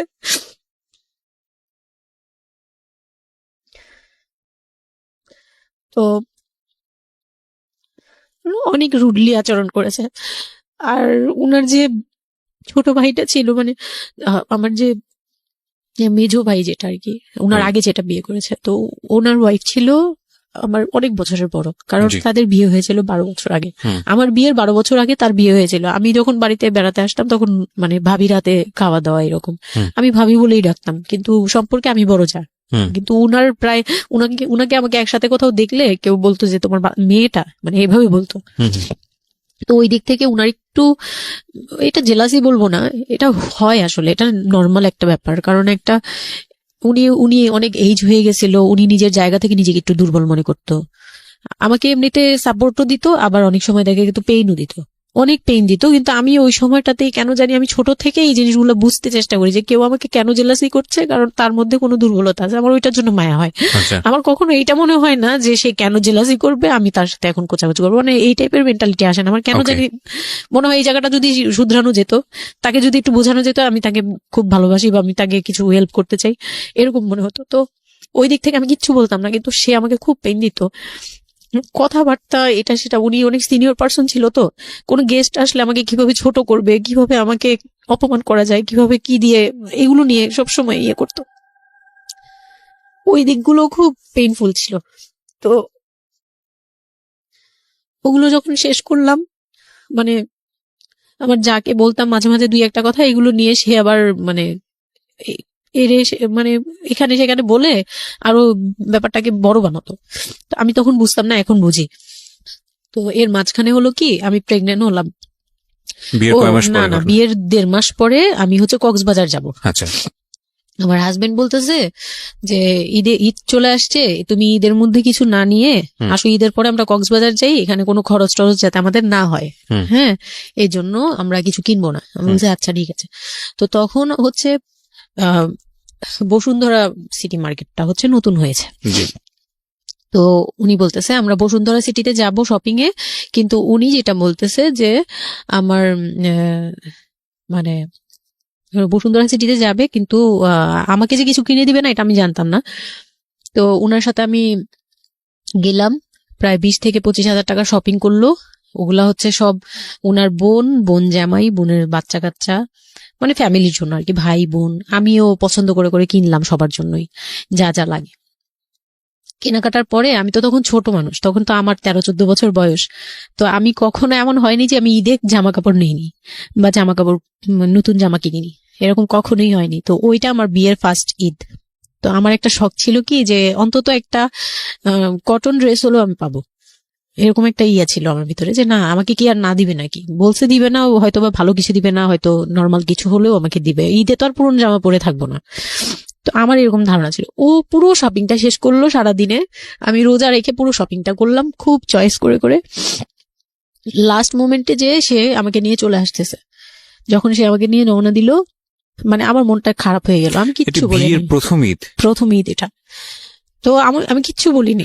such a idiot, মানে নাথিং টু সে, মানে স্পিচলেস টোটালি। হ্যাঁ, পরে উনি কিচ্ছু কিনে দিল না আমাকে। তখন আমি না, মনটা খারাপ হলো আমার, কারণ স্বাভাবিক এটা। আমার এখনকার বয়স হলে হয়তো হাইড করতে পারতাম, আমি এখনো পারি না। সত্যি কথা বলতে আমি কখনোই নিজেকে হাইড করতে পারিনি, এখন তো, তখন তো আরো পারতাম না। তো উনি আমাকে করলো কি যে আসার সময় বলতেছে যে একবারে নিচে, তখন বলতেছে তোমার কি মন খারাপ? আমি বলছি যে না, আমি তো কিছু নেই নাই, ঈদের দিন কি পরবো? তো বলতেছে তোমার তো অনেক ড্রেস নিয়ে আসছো, ওগুলা থেকেই পরো, ওগুলাই তো এখনো পুরোনো হয়নি, এখন দরকার কি আছে কেনার? বলে তারপরে চুড়ি দেখলো, চুড়ি দেখে আমাকে 2 মুঠ চুড়ি কিনে দিল 200 টাকা। এই ছিল আমার ঈদের, মানে ফার্স্ট অ্যান্ড লাস্ট, এইটাই ছিল আমার শপিং, আর কোনো কিচ্ছু কিনে দেয়নি সে আমাকে। তো বাসায় আসলাম, বাসায় আসার পরে তার ভাই বোনরা বলতেছে যে সবার জন্য কিনছেন, ওর জন্য কিছু নেন নাই। সে আমাকে, মানে তার ফ্যামিলি থেকে আমাকে সেভ করবে কি, সে আমাকে বরঞ্চ বলতেছে যে ওরে কি কিনে দিব, ওর বাসা থেকে আমারে কি দিছে যে আমি ওকে কিনে দিব। তখন আমি বুঝলাম যে ও আচ্ছা, সে কিনে দেয়নি। হ্যাঁ, তো আমি আর বাসায় কিন্তু কিছু বলিনি বা বাসায় যাইও নেই। এর মধ্যে বাসা থেকে আসলে সামর্থ্য কি ছিল আপনার ফ্যামিলিকে, মানে কিনে দেওয়া হয়েছিল কি ঈদের প্রথম দিন জামাইকে কিছু কিনে দেওয়া বা এরকম কোনো কিছু? হ্যাঁ, এটা করেছিল চান রাতে, একবারে লাস্টের দিকে। শপিংটা হয়েছে তার আগে। তো সে এটা বলে ফেললো প্রায় 20 রোজার পরে এই ঘটনা আর কি। তো একবারে চাঁদ রাতের দিন আমার ভাই আর কি একটা পাঞ্জাবি গিফট করলো তাকে, আর সে আমাকে আর কিছুই দিল না। হ্যাঁ, সে ভাবতেছে যে আমি বুঝি বাসায় জানানোর পরে তখন এটা হ্যাঁ, তখন গিয়ে আরো খেপে গেল যে আমি নাকি বাসায় জানাইছি, তাকে ছোট করলাম এই জন্য। কিন্তু আসলে মানে সত্যি কথা বলতে যে আমি কিছুই বলি নাই, আমার মুখ দিয়ে তখন কথাই আসতো না, আমি ম্যানেজ কি করব, আমার তো কিছুই মাথায় থাকতো না তখন আমি তো পুরো মেন্টালি একটা ইয়েতে ছিলাম। তো আমার এমনও মনে হয়েছিল তখন, মানে ওই মাসখানিক যে সে আমাকে ওই ফিজিক্যাল টর্চার গুলো করতো, তখন আমার এমনও মনে হয়েছিল যে আমি এক কাজ করি, বের হয়ে কোথাও চলে যাই, মানে অজানার উদ্দেশ্যে কোথাও চলে যাই। যদি আব্বুর এই অবস্থা না থাকতো হয়তো আমি করতাম এটা। সত্যি কথা বলতে একমাত্র আব্বুর কথাটা যখন মনে আসছে, চোখে ভাসছে যে আমার আব্বু তো মরে যাবে, তখন গিয়ে আর এটা করতে পারিনি, নয়তো ঠিকই আমি বের হয়ে যেতাম। তো ঈদ আসলো, ঈদের পরের দিন কক্সবাজারের উদ্দেশ্যে রওনা দিল। আর তার একটা অভ্যাস ছিল যে মানে সে কিছু দিলে বা করলে বা আমার জন্য যদি সে 2টা টাকাও খরচ করতো, এটা খুব হাইলাইট করতো, সবার সামনে তুলে ধরার জন্য চেষ্টা করতো। ওই কক্সবাজার যাবে, সে খুব মানে ঢোল পিটাচ্ছে যে আমাকে নিয়ে কক্সবাজার যাচ্ছে, কিন্তু শপিং করে দেয়নি, এটা আবার হাইড করতেছে। আচ্ছা, যাই হোক, ওই সব বলতে গেলে শপিং এর টাকা সেভ করে আমাকে কক্সবাজার নিয়ে যাচ্ছে। তো গেলাম কক্সবাজারে, সেখানে গিয়ে আরেক ধাক্কা খেলাম। যে কক্সবাজার যাওয়ার পরে প্রথম রাত মোটামুটি ভালো ছিলাম, পরের দিন সকালে সে আমার সাথে মানে এমন ভাবে মানে ফিজিক্যাল রিলেশন করতে চেয়েছে যেটা সম্পর্কে আমি অবগত ছিলাম না, মানে আমি জানতাম না যে এরকম কিছু হয়। তো এক সময় সে আমার হাত পা জোরাজোরি করে ধরে, মানে প্রায় হাত পা বাঁধার মতো জোরাজোরি করে সে আমার সাথে ওই রকম কিছু করতে চায়। তখন আমার মানে আমি খুব বাধা দেওয়ার পরে বা চিল্লাচিল্লি করার পরে সে আমার গায়েও হাত তুলে 2-3টা চট থাপ্পড় দেয়।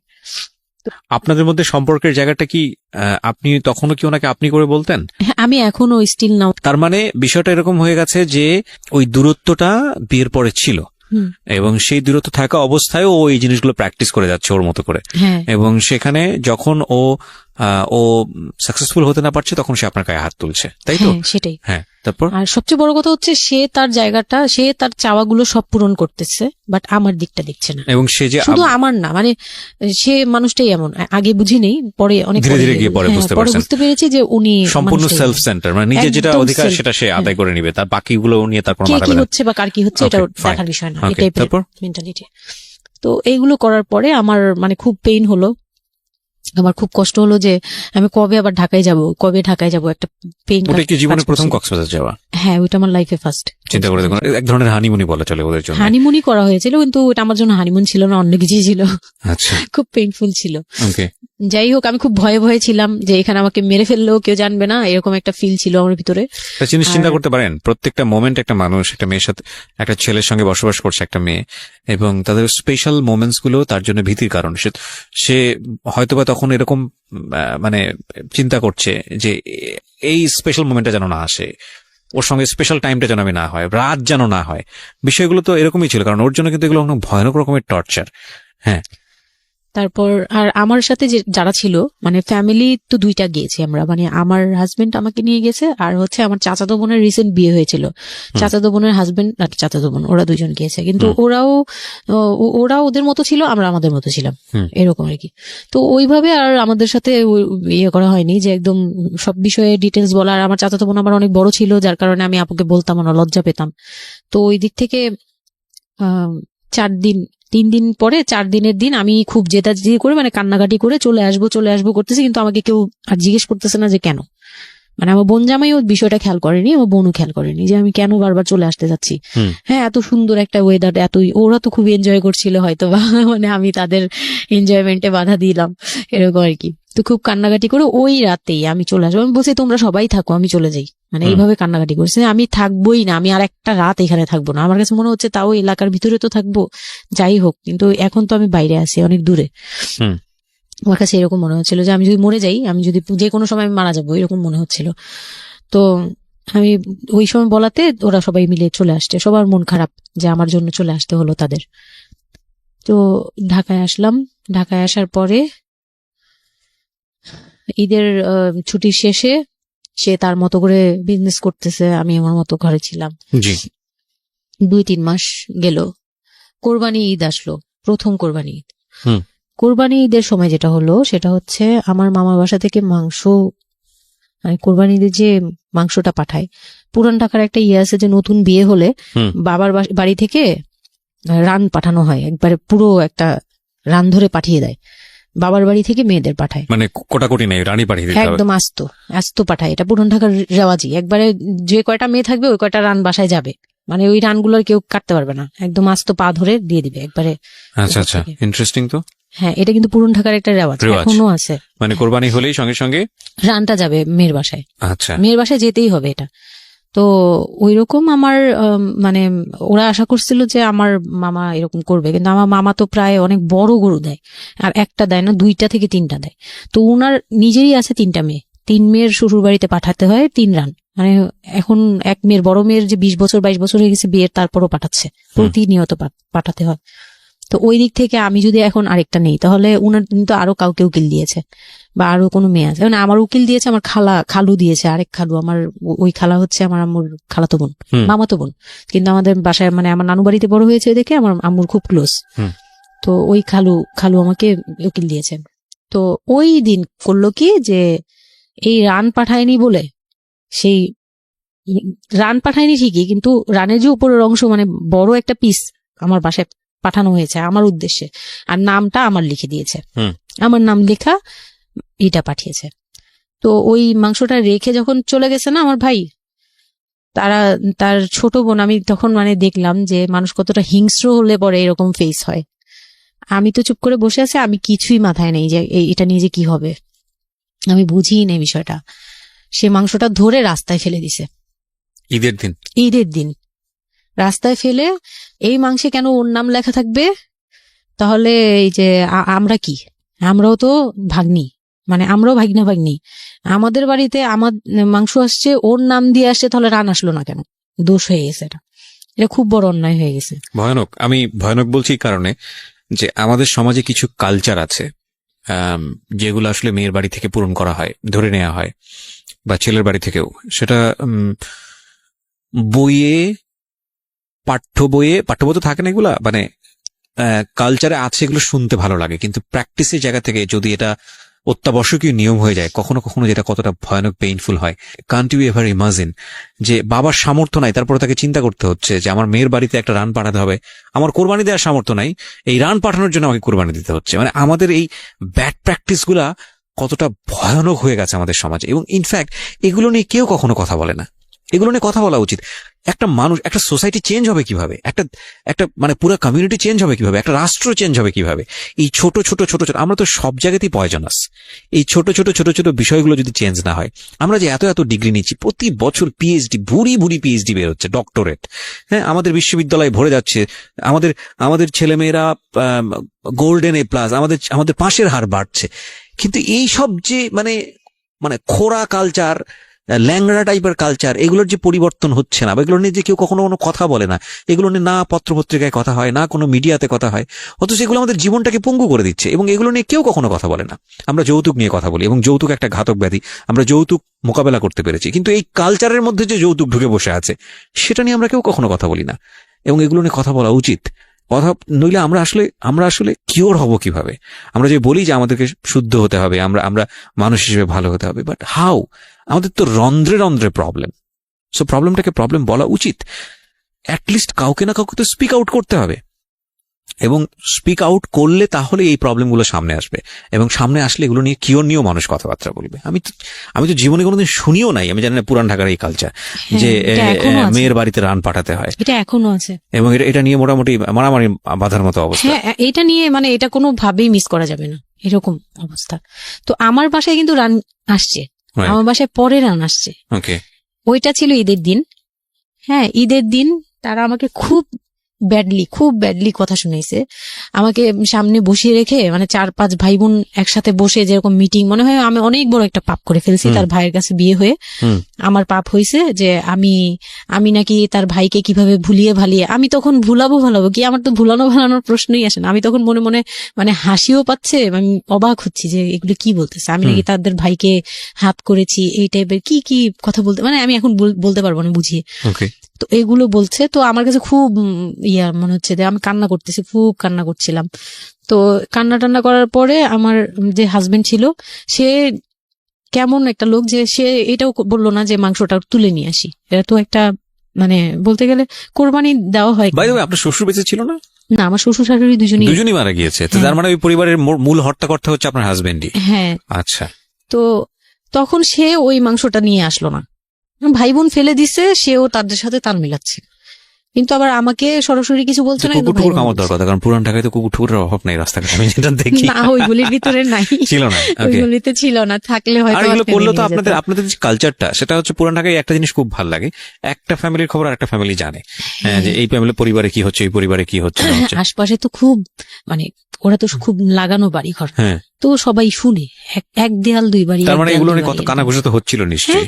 পুরো এলাকা, আমি যে কি পরিমাণ মানে লজ্জা, মানে অনুতাপ, আমাকে মানে এমন বানিয়ে ফেলছে যে আমি ওই বাড়িতে শুধু ক্লাস 9-এ পড়ুয়া একটা মেয়ে, যেখানে তার মানে রঙিন স্বপ্ন নিয়ে ডানা মেলে বাঁচার কথা, এবং ঢাকাতে বড় হয় একটা মেয়ে। ক্যান্ট ইউ এভার ইমাজিন সেই মেয়েটার ঈদের সময় আমরা সাধারণত দেখি যে সকালে একটা ড্রেস পরবে, দুপুরে একটা পরবে, রাতে একটা পরবে, বান্ধবীদের সঙ্গে ঘুরে বেড়াবে, এবং মানে পাংখা যেটাকে বলে ওইরকম একটা এজ। সেই সময়টাতে তার মাংস নিয়ে টানাটানি শুরু হয়েছে, এবং তার বাড়িতে মাংস আসলো কিনা সেটা নিয়ে টানাটানি শুরু হয়েছে, এবং সে মহল্লায় বেরোতে পারছে না নিজের মুখ, এবং এভরি নাইট তার উপর ফিজিক্যাল টর্চার। এবং ক্যান ইউ এভার ইমাজিন যে আমাদের সমাজের মেয়েরা, নারীরা কতটা সহ্য করে? কেউ কেউ সুবিধাভোগী অফকোর্স, কিন্তু ম্যাক্সিমাম ফেসটাই হয়তো বা এরকম। এবং এই জন্য নারী নির্যাতন বলে যে শব্দটা না, আসলে এটার যে ব্যাপ্তি, মানে এটার যে কতটা ভায়োলেটিভ হতে পারে, এটার ভেতরে না ঢুকলে আসলে বোঝা যায় না। তারপর কি হলো? তারপর ওই দিন গেল, ওই দিন ওই মাংসটা আমার ওই যে মেঝো দেবর, যে উনি আবার একটু অন্যরকম ছিল। উনি পড়ালেখা করেনি, উনি খুব রাফলি কথা বলতো, উনি জুতার ব্যবসা করতো। তো এমনিতে মেন্টালিটির দিক থেকে বলতে গেলে অনেকে থাকে না যে পড়ালেখা না করেও শিক্ষিত, অনেকে এরকম থাকে, কিন্তু মানে সে পুরোপুরি মানে শুদ্ধ ভাষায় কথা বলতে পারে না যে একটা লোক, খুব ঢাকাইয়া ভাষায় পুরোপুরি গালাগালি, বলতে গেলে প্রত্যেকটা কথার আগে পিছনে একটা করে গালি থাকে এরকম। কিন্তু তারপরেও না তার মেন্টালিটি আমার ভালো লাগতো। ইভেন নাও আমি এখনো চিন্তা করি যে আমার ওই ভাইয়া অনেক ভালো, হ্যাঁ, ওই দিক থেকে। তো উনি আসছে, উনি এসে এরকম দেখছে, দেখে বাসায় মাংসটা নিয়ে এসে রেখে তারপর খুব গালাগালি করে খুব বাজে ভাবে ভাই বোনদের বললো যে তোরা আসলে মানুষই না, তোরা মানুষ হইলে এই ধরনের এই সিচুয়েশনটা ক্রিয়েট করতি না। মানে উনি উনার মতো করে বলছে গালাগালি করে যে এইরকম মানুষ করে, তোরা কি ছোট লোক, জীবনে কি কখনো এগুলি দেখোস নাই, বা এগুলো কি কখনো খাস নাই, বা এখনো কি পাস না, এরকম করার কি আছে, ওর বাসা থেকে আসলে খাবি, এরকম মানে এইভাবে খুব বাজে বাজে 2-4টা কথা বলছে। তারপর তারা গিয়ে ঠান্ডা হয়েছে। আর আমার বলতেছে তুমি এখানে বসে বসে ওদের দৃশ্য দেখতেছো কেন, তুমি উপরে যাও। তখন তার বউর আবার একটু জেলাস হলো যে আমার প্রতি তার কেন আদর্শন, মানে ওই দিক থেকে আবার মানে ওইটা ওইভাবে দেখলো না যে ভাই হিসেবে বোনকে সেভ করলো, এরকম না। আমি কিন্তু এইভাবে নিয়েছি যে মনে হচ্ছিল যে আমার বড় ভাই, এটা ওদের ভাই না, আমারই বড় ভাই, আমাকে সেভ করলো। আমার কাছে এত ভালো লাগছে, আমি কিছু হলেই বলতাম ভাইয়ারে, যে বলতাম ভাইয়া দেখেন না আমার সাথে এটা বলতেছে, সাথে সাথে নেমে এই কে ওরে গালাগালি করছে, উনি তো গালাগালি শুরু করে দেয়। আর উনারে সবাই ভয় পেত, মানে আমার হাজবেন্ড ভাই বোনের সাথে তাল মিলাতো, আর উনি ছিল একটু ডিফারেন্ট। তো কিছু হলেই উনি বাসায় আসার অপেক্ষায় থাকতেন, উনি আসলে উনারে বলবো। একদম সিঁড়ি দিয়ে ওঠার সময় নামার সময় ভাইয়া আজকে আমার না এটা বলছে, এই সাথে সাথে ভালো হলি, মানে উনি মোটামুটি আমাকে সেফ রাখতো। আর ছোট যে দেবরটা ছিল ও হচ্ছে একদম কোনো কথাই বলে না, চুপচাপ, ইয়েস নো কিছুই বলে না, চুপচাপ। সে আবার ছিল স্কুল টিচার, ওই পুরো ফ্যামিলিতে ওই এডুকেটেড ছিল, মাস্টার্স কমপ্লিট করা আর কি। খুব ভালো সাইড বেছে নিয়েছে যে কথা বলে এখানে লাভ হবে না। হ্যাঁ, সে একদম চুপ, নিরপেক্ষ। কারণ তাদের সাথে বলতে গেলে ভাই বোনের সাথে দ্বন্দ্ব হবে, আমার সাপোর্টে যেতে গেলে একটা বাজে কিছু ক্রিয়েট হবে, আবার আমাকে বকা দিতে গেলে এটা অন্যায় হবে। সে ওটা বুঝতো, মানে আমি যা সবকিছু মিলে যেটা দেখলাম যে এটার জন্যই সে চুপচাপ থাকতো। তো মানে উকিল মা যে ছিলেন আমার খালা, উনি কোরবানি দিয়ে পরের দিন রান পাঠাইছে। পরে এই রান পাঠানোর পরে আমার ওই যে মেজ দেবর যে ছিলেন, তিনি তো আরেকটা দিল, মানে আরেক ধোলাই দিল সবাইকে, ছোট লোক। এখন বল যে ও বাসায় ফোন করে বলছে বা বাসায় গেছে, ও তো কালকে থেকে বাসায় যায়নি, ওর হাত তো ফোনও নাই, ফোন নিলে তোদের কাছ থেকে তো নিতে হবে, তখন আমার হাতে ফোন নেই, তো ও তো বাসায়ও যায়নি। এখন বল যে এটা ও বলছে তারপর ও পাঠাইছে, তোরা এত ছোট লোক কেন, মানে ভাই বোনরাই বলতেছে। তো ওরা তো আর কিছু, হ্যাঁ এটা পাঠানো তো এটা উচিতই, এটা ওদের উচিত, এই সেই, এটা মানে সে তারা তারপরও ছোট হচ্ছে না, তারা মনে করতেছে এটাই করা উচিত ছিল, এটা না করলে আরেকটা কথা শুনাইতাম, এরকম বলতেছে উল্টা। তো এইগুলো করার পরে আমিও আর এগুলা মাথা থেকে ফেলে দিলাম, ভাইয়াও বলে টলে চলে গেল। আর আমার হাজবেন্ড যে ছিল সেও খুব খুশি, সে মানে আমার বাসা থেকে পাঠাইছে এই সেই।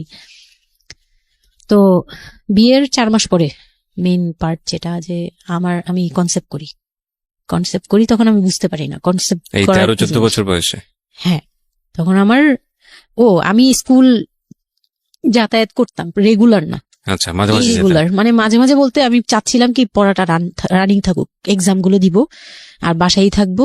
আর বাসা থেকে যখন স্কুল ড্রেস পরে বেরোতাম আমাকে সবাই মিলে কি যে বলতো, মানে বলার মতো না, এগুলো অকথ্য ভাষা বলতে গেলে, যে মানে নোংরা কথা বলতো। তো যাই হোক, ওগুলো আমি কানেও নিতাম না, আমি বলতাম না আমি স্কুলে যাব।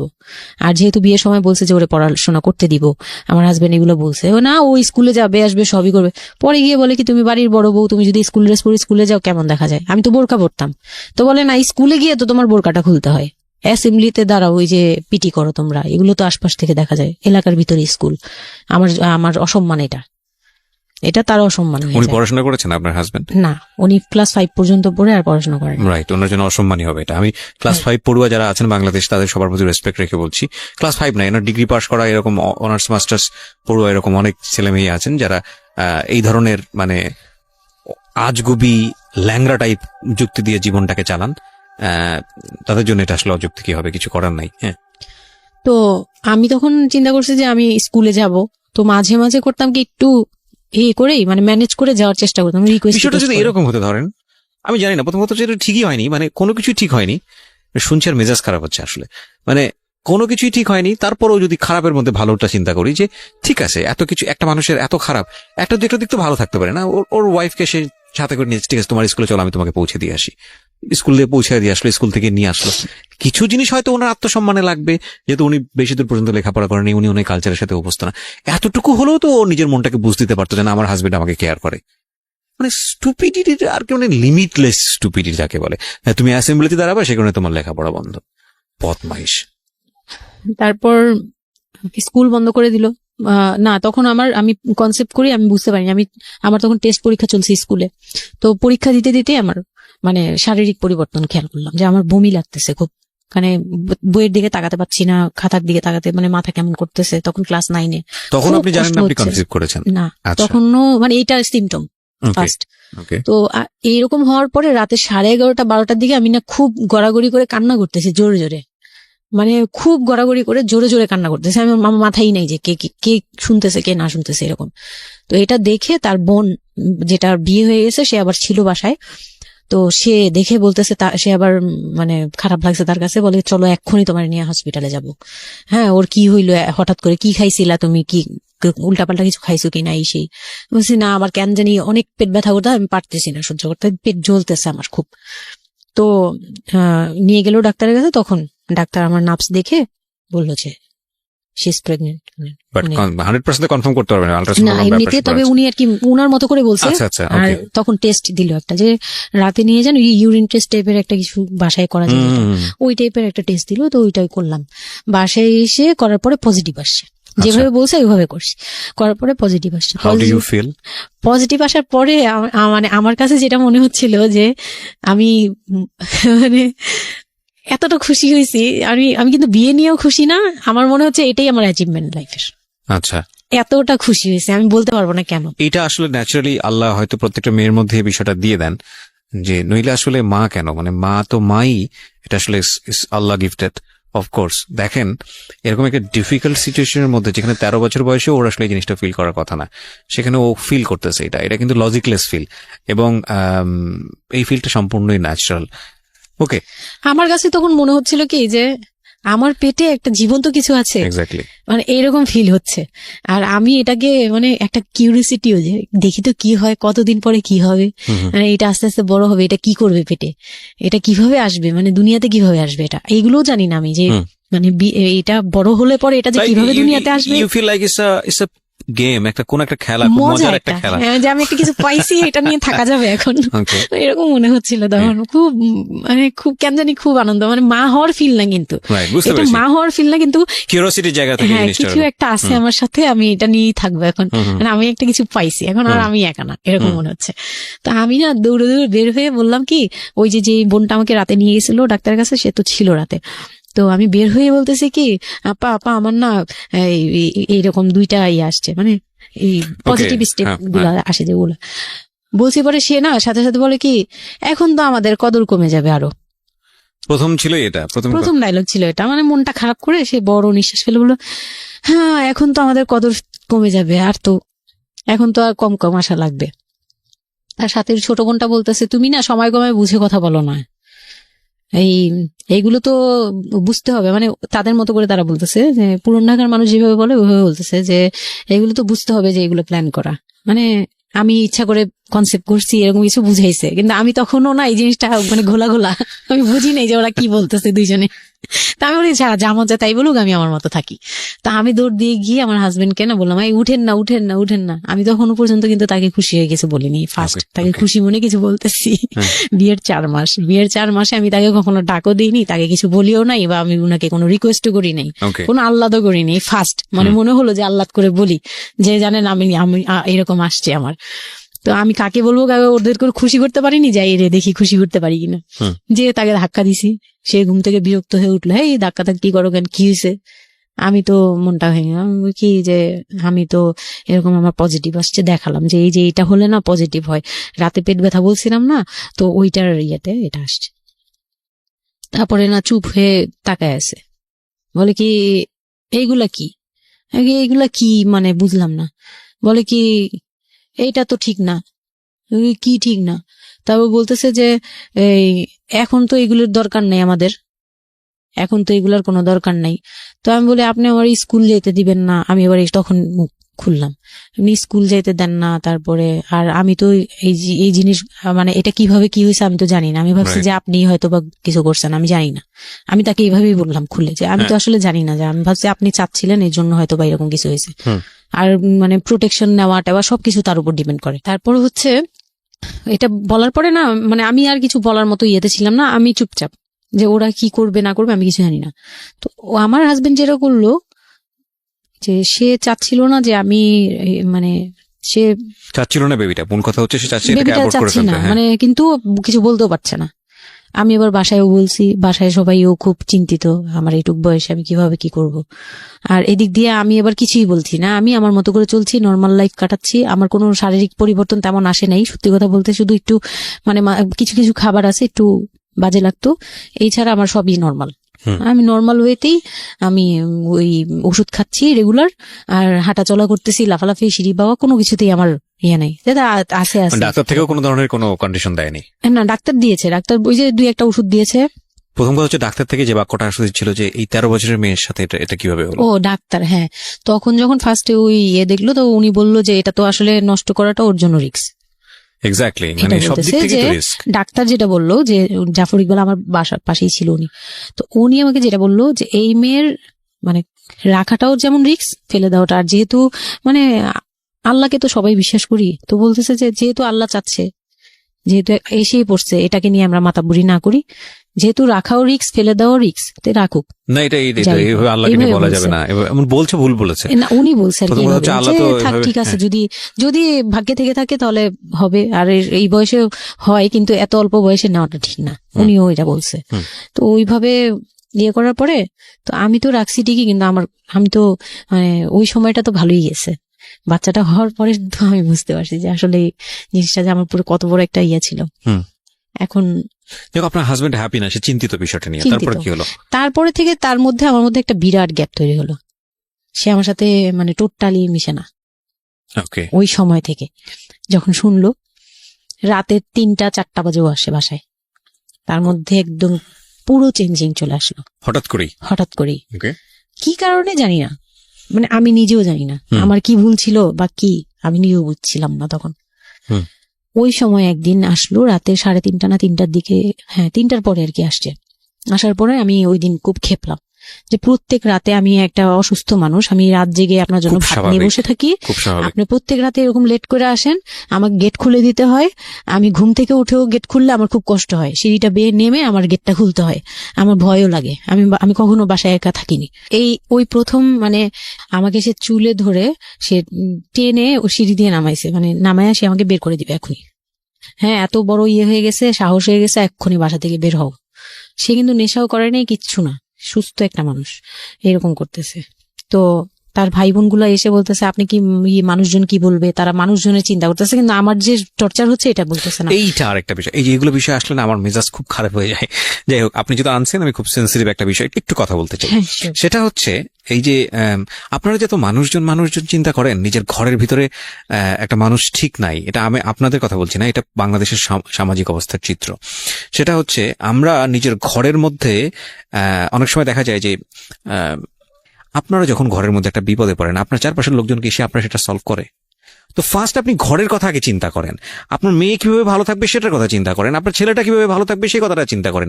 এতে যদি আপনার দুর্নাম হয়ও কিছুটা, সেটা আপনার ওভারলুক করা উচিত। বরং আপনি যাদের কথা চিন্তা করে এই ছেলে মেয়েদের প্রতি খারাপ আচরণ করতেছেন, আপনার ছেলে মেয়ে খারাপ থাকার কারণে একটা সময় গিয়ে সেটা আউটব্রাস্ট হবেই। যেই মান সম্মানের কথা আপনি চিন্তা করতেছেন, সেই মান সম্মান আরো বেশি পরিমাণে ক্ষতিগ্রস্ত হবে। আমাদের সমস্যাটাই হচ্ছে এই জায়গাটাই, আমরা চারপাশের ঘরের লোকজন কি মনে করবে সেটা চিন্তা করি, অথচ চারপাশের ঘরের লোকজন কারা বসবাস করে, কোথা থেকে আসছে, কি অবস্থা, সেই খোঁজ খবর আমরা রাখি না। কিন্তু আমাদের মান ইজ্জত তাদের হাতে। স্টুপিড মানে ফিলসফি নিয়ে আমরা আমাদের সোসাইটিতে চলি। This is very important thing, এবং এগুলোর পরিবর্তন হওয়া উচিত। তারপরে কি হলো? তারপর এই হলো ফার্স্ট এই গেল, এইটার পরে এরপর থেকে চলতেছে কন্টিনিউ, মানে এরকম আচরণই করছে সে আমার সাথে। একটু 4 মাসের সময়টা খুব ক্রুশিয়াল একটা মোমেন্ট, খুবই ক্রুশিয়াল একটা হ্যাঁ, সকালে উঠে আমার রুটি বানাতে হতো কন্টিনিউ। সে বাইরের নাস্তা খাবে না, তাকে রুটি বানিয়ে খাওয়াতে হবে। ওই অবস্থায় আমি মানে সকালে উঠে ঘুম থেকে উঠে রুটি বানাতাম, ওর ভাই বোনের জন্য, ওর জন্য, সবার জন্য বানাতাম। এটা না আমাদের সমাজের ছেলেরা না বুঝতেই চায় না, এবং এটা নিয়ে আমাদের কোনো শিক্ষা নাই।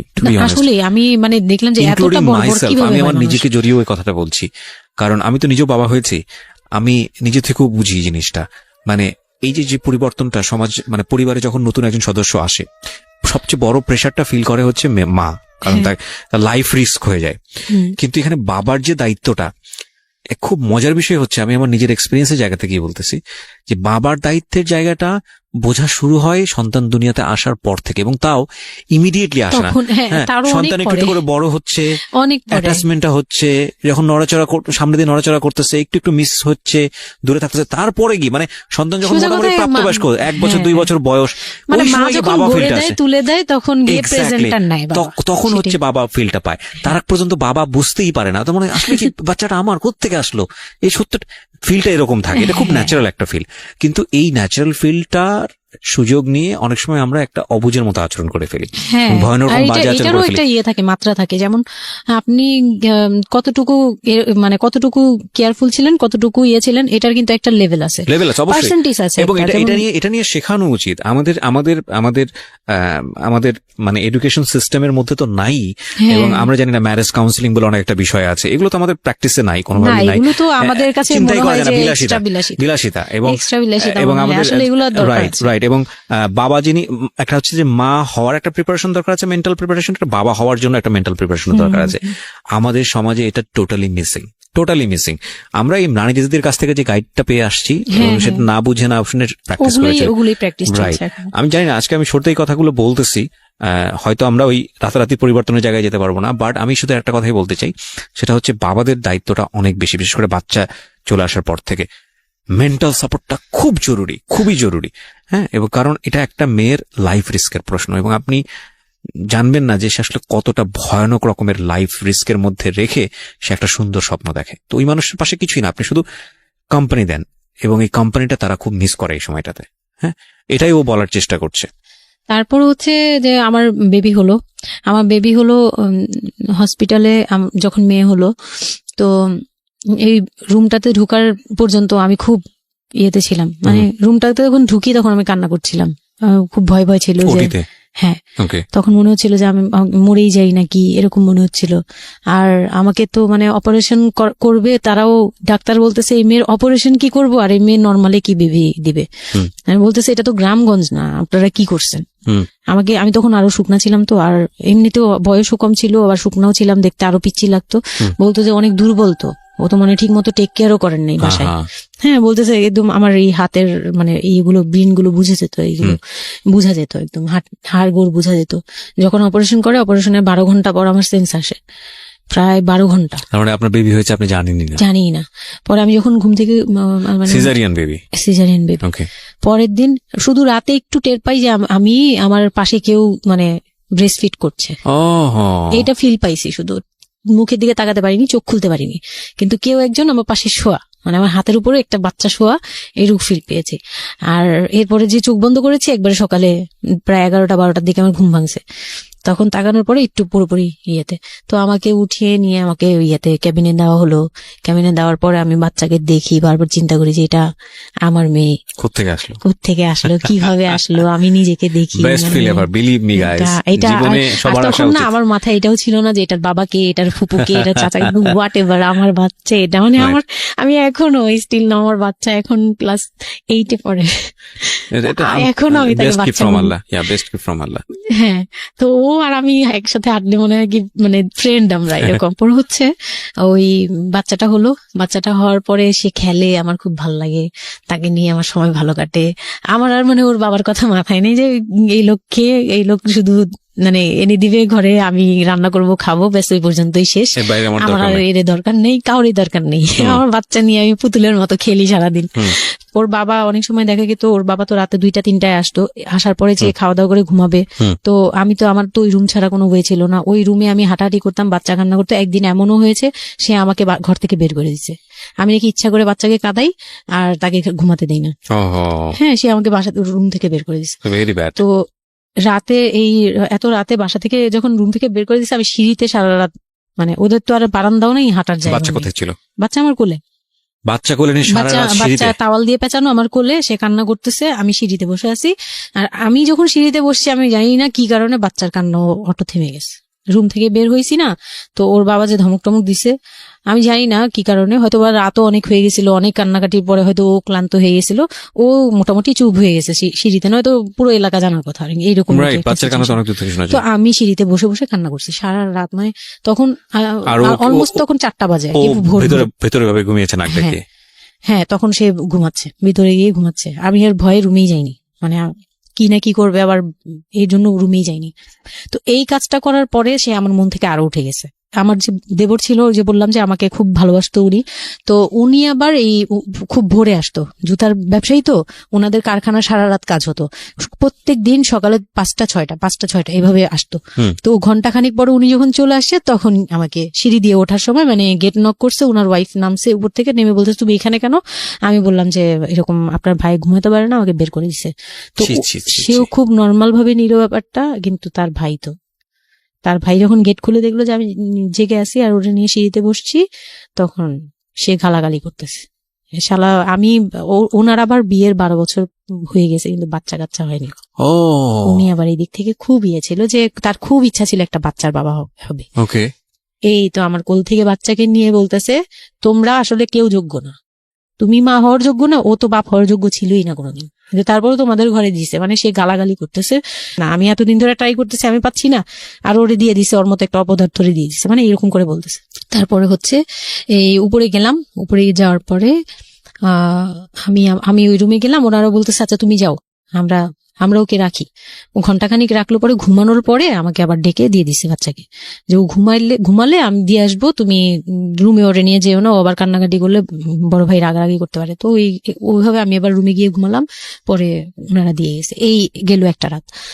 তারপর আমার বাচ্চাটা যখন 3-4 বছর হয়, মানে এইভাবে বাচ্চা কোলে আদর করতো, বাচ্চা নিত কোলে নিত না, বাচ্চা কোলে নিতে পারতো না।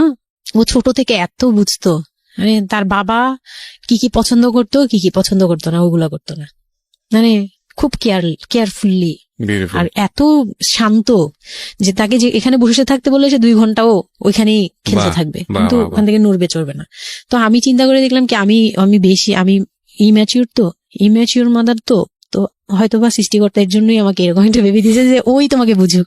ইভেন নাও, মানে এখন যে ও এত বড় হয়ে গেছে, তারপরেও আমাকে অনেক কিছু বুঝায়, মানে সে আমার চেয়ে ভালো বুঝে, আমি বুঝি এটা। তো যাই হোক, ও যখন 3 বছর হলো, 3 বছর 3.5 বছর, তখনই আমি তাকে স্কুলে দিব। 15 মিনিট আছে, আচ্ছা সুইচ করেন, হ্যাঁ মূল বিষয়গুলো আনেন। তো ওখানে হচ্ছে 3 বছরের কালে আমি ওকে স্কুলে দিলাম। স্কুলে দেওয়ার পরে আমি ওখান থেকে ওরে স্কুলে দিয়ে আমি নিজে ভর্তি হলাম ইয়েতে, ওপেন ইউনিভার্সিটি, মানে বুঝতে পেরেছি, উন্মুক্ত বিশ্ববিদ্যালয়। হ্যাঁ, ক্লাস 9-এ ভর্তি হলাম।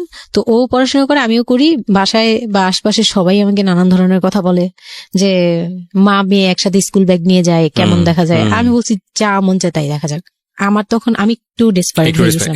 এটাই বলছিলাম যে এই ধরনের মেয়েরা সাধারণত জীবনের একটা পর্যায়ে গিয়ে মারাত্মক রকমের ডেসপারেট হয়ে যায়। এটা শুধু মেয়েরা বলবো না, মানুষ বলবো আমি। তো আমি নিজে ইংলিশ মিডিয়ামে পড়ছি, তো মানে খুব বেশি বয়সগুলো পার হয়, ভালো লাগে না। তো বাংলা মিডিয়ামে দিলাম, শিশু শ্রেণী থেকে 1-এ উঠে গেল 4 বছর বয়সে, এইভাবে করে সে উঠতেছে। মানে সে খুব ভালো রেজাল্ট করে, আমারও খুব মজা লাগতে লাগলো। আমি তাকে পড়াই, নিজে পড়ি, দুইজন মামে মিলে ওকে স্কুলে দিয়ে দেখা যায় আমি আমার কোচিং এ যাই, আমি আবার কোচিং করা শুরু করলাম। তো সেও খুব মজা পেত যে তোমার ব্যাগ আর আমার ব্যাগ, মানে ওয়েট করতো। খুব মজার একটা সময় ছিল যে দুইজনের টিফিন নিয়ে যাচ্ছি। তো আমরা খুব মজা করে এরকম ক্লাস করতাম। ওর বাবার মাঝখানে একটু জেলাসি হলো, মানে মাঝে মাঝে খুব জেলাসি করতো। তো এইগুলো নিয়ে একটা পর্যায়ে যে বিয়ের প্রায় 6 বছর বা 7 বছর কালে তার বাবা এমন ভাবে একটা লোন করলো, 8 লাখ টাকার একটা লোন করলো। আমি এটা বুঝতে পারিনি, আমি তখন মাত্র এসএসসি পাস। রিপন? হ্যাঁ, 8 লাখ টাকার লোন। 8 লাখ টাকার লোন ব্র্যাক ব্যাংক থেকে। ওকে, 8 লাখ টাকার একটা লোন করলো। আমি তখন জুয়া খেলে একদম কঠিন, তখন সে চরম পর্যায়ে চলে গেছে। বুঝে গেছে যা হওয়ার। বলেন তারপরে? পরে গিয়ে সে কি হলো কি, 8 লাখ টাকার একটা লোন নিবে, এটার জন্য বোর্ড সিগনেচার নাকি লাগে, আমি এটা জানতাম না। বউয়ের সিগনেচার লাগে? হ্যাঁ, বউয়ের সিগনেচার লাগে, মানে গ্রান্টর হিসেবে একটা বিজনেসম্যান, বড় বিজনেসম্যান আর একটা বোর, মানে বড় বিজনেসম্যান বা একটা দোকান বা একটা বাড়ি ইয়া লাগে। তো কেউ তো রেফারেন্স দিবে না তাকে। তো ওই এক দোকানদার ভাইয়া ছিল, বড় ভাই, মুরব্বি টাইপের, বড় ভাই বলতো উনি, ওই লোকটা দিছে সিগনেচার। আর আমার সিগনেচার না তো কোনো ব্যাপারই না, কারণ আমাকে যা দিবে আমি তাই, আমার কি বা আছে আর আমার কাছে কি বা লিখে নিবে, নাও একটা সিগনেচার দাও, তোমার কিছু হবে না, এটা জাস্ট একটা ফর্মালিটি, এভাবে বলছে। আমি সিগনেচার করে দিয়েছি। সেদিন তো আমাকে সে কি জানি খাওয়ালো, মানে আমাকে খুব ভুলায় ভালায় সিগনেচার নিয়েছে। তারপরে থেকে শুরু হয়েছে আমার মানে লাইফের মানে আমি কত বড় ভুলটা করছি। তারপর থেকে সে নাই একবারে নাই। মানে সে বাসা ভাড়া নিয়েছিলাম এর মাঝখানে, এটা বলতে ভুলে গেছি যে আমার দেবর ননদের বিয়ে হওয়ার পরে ওই বাড়িটাতে, মানে ননদের বিয়ের জন্য ওই বাড়িতে হচ্ছিল না।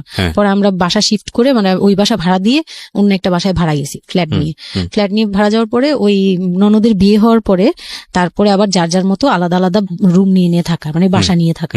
তো আমাকে যে ফ্ল্যাটটা নিয়ে দিয়েছিল 1 রুমের ছোট্ট একটা ফ্ল্যাট, হ্যাঁ, ওই ফ্ল্যাটে ছিলাম। তো ওইখানে আমার এই যে সিগনেচারটা করায়, মানে ভাই বোন থেকে আলাদা হওয়ার পরে সে তার ভাই বোনকেও ভয় পেত এইসব ব্যাপারে। আচ্ছা। তো আমাকে তারা হাইড করছে যে সে জুয়া খেলে, যে এটা আমাকে বলেনি। তো আমি একদিন টের পাইছি কিভাবে, যে ঈদের দিন, মানে লাস্ট ঈদ, ওনার সাথে আমার লাস্ট, মানে লোনটা নেওয়ার আগ পর্যন্ত আপনি জানতেন না যে সে জুয়া খেলে? না, তখনও বুঝি নাই। তার আগে কিন্তু আমি এটা ধরছিও, কিন্তু ধরেও বুঝতে পারিনি। 8 লাখ টাকার যে ঘটনাটা, এটা থেকেই শুরু। মানে সে হচ্ছে এই 8 লাখ টাকার লোন নিয়ে চলে গেছে, 2 মাস 3 মাস একদম মানে টোটালি নাম্বার বন্ধ, সব বন্ধ। তারপরে ওই পরের মাস থেকে তো লোনের যে একটা ইয়ে থাকে, ইন্টারেস্ট সহ, যে ওইগুলোর জন্য তারা বাসায় পর্যন্ত চলে আসছে। এসে আমাকে অপমান করতেছে যে আপনি সহ জানেন, আপনি না জানলে এটা সম্ভবই না, আপনি জানেন, নয়তো আপনি সিগনেচার দিলেন কিভাবে, সিগনেচার কি না জেনে দিয়েছেন? তখন আমি কান্নাকাটি করে বলছি যে আমি আসলে এই বিষয়টা বুঝি নেই। তো ওনাদেরকে বলার পরে ওনারা বুঝছে যে আসলে ঘটনাটা এরকমই। তো প্রায় 6-7 মাস যাওয়ার পরে দেখি উনি আর আসেই না। তারপর আমি বাসা চেঞ্জ করে আমার বোনের সাথে বাসা নিলাম, রুম নিলাম, একটা রুম নিয়ে মেয়েকে নিয়ে খুব কষ্ট করে থাকি। আমি একটা জব নিলাম ভালো একটা কোম্পানিতে। তখন আমি এসএসসি পাস, তো এসএসসি পাশের সার্টিফিকেট নিয়ে একমাত্র মার্কেটিং সেলসে জব হয়, এছাড়া কিন্তু আর কোথাও ভালো জব হয় না। আমি খোঁজ খবর নিয়ে দেখলাম যে না, মার্কেটিং এর সেলসে যেহেতু জব আছে, তো ইউনিলিভারের খুব ভালো একটা পজিশনে জব নিলাম, সেলসে জব নিলাম। পরে মোটামুটি 10-12 হাজার টাকার মতো স্যালারি ছিল, ওটা দিয়ে চলতাম। মেয়েকে নিয়ে বাড়ি ভাড়া দিতাম 4-4.5 না, আমি তখন তারপর হুট করে একদিন আসছে, এসে তারপর দেখি ঘরে বসে থাকে, সারাক্ষণ ঘরে বসে থাকে, ব্যাংকের লোক আসবে শুনলেই বের হয়ে যায়, আর বের হয়ে আবার 2-3 দিন থাকে না, আবার আসে। মানে একটা কেমন খেলা, লুকোচুরি জীবন, বিজনেস শেষ, বিজনেস কিচ্ছু না। উনি থাকে, আমি রান্না করলে উনি খেয়ে চলে যায়। আর উনি যে খায়, মানে তখন জিজ্ঞেসও করে না যে মেয়ে খাইছে বা তুমি খাইছো কিনা, কিচ্ছু না। কেমন জানি মানে একটা মানে পশু টাইপের হয়ে গেছিল, মানে বলতে গেলে গরু ছাগল যেরকম থাকে ওরকম। সে আসে যায়, ব্যাস এই পর্যন্তই। তো সে একটা টিভি কিনছিল আমার বিয়ের পরের থেকে, সে কোনো কিছু কিনে নাই, একটা টিভি কিনছিল। লাস্ট মানে যে ছোট লোকি পানাটা করছে সে, যেদিন আমার সাথে, আমি তো তার সাথে ঝগড়াও যেতাম না, তর্কেও যেতাম না, কোনো ধরনের ইয়েতেই যেতাম না। মানে ওই লোকটা এরপরে যে লাস্ট কাজটা করলো, যেটার উপর থেকে মানে পুরোপুরি মন থেকে উঠে গেল যে একটা টিভি ছাড়া তার ঘরে কোনো কিছু কেনা ছিল না, সব আমার করা। মানে আমার গহনা গাটি বলেন যাই বলেন ছিল, যাই ছিল টুকিটাকি সব আমার নিজের করা। শুধু ওই টিভিটা সে কিনছিল নিজের টাকায়। সে যাওয়ার সময় মানে একদিন চিল্লাচিল্লি করলাম, মানে আমি আর সহ্য করতে পারছিলাম না যে প্রত্যেক রাতে আসি, আমি ডাল ভাত যাই রান্না করি, অনেক সময় দেখা যায় ডালও নাই, চাল আছে শুধু, একটা ডিম নিয়ে আসছি, ভাজছি, ভেজে নিয়ে সামনে বসছি, সে খেয়ে উঠে গেল, মানে আমি আর আমার মেয়ে না খাওয়া।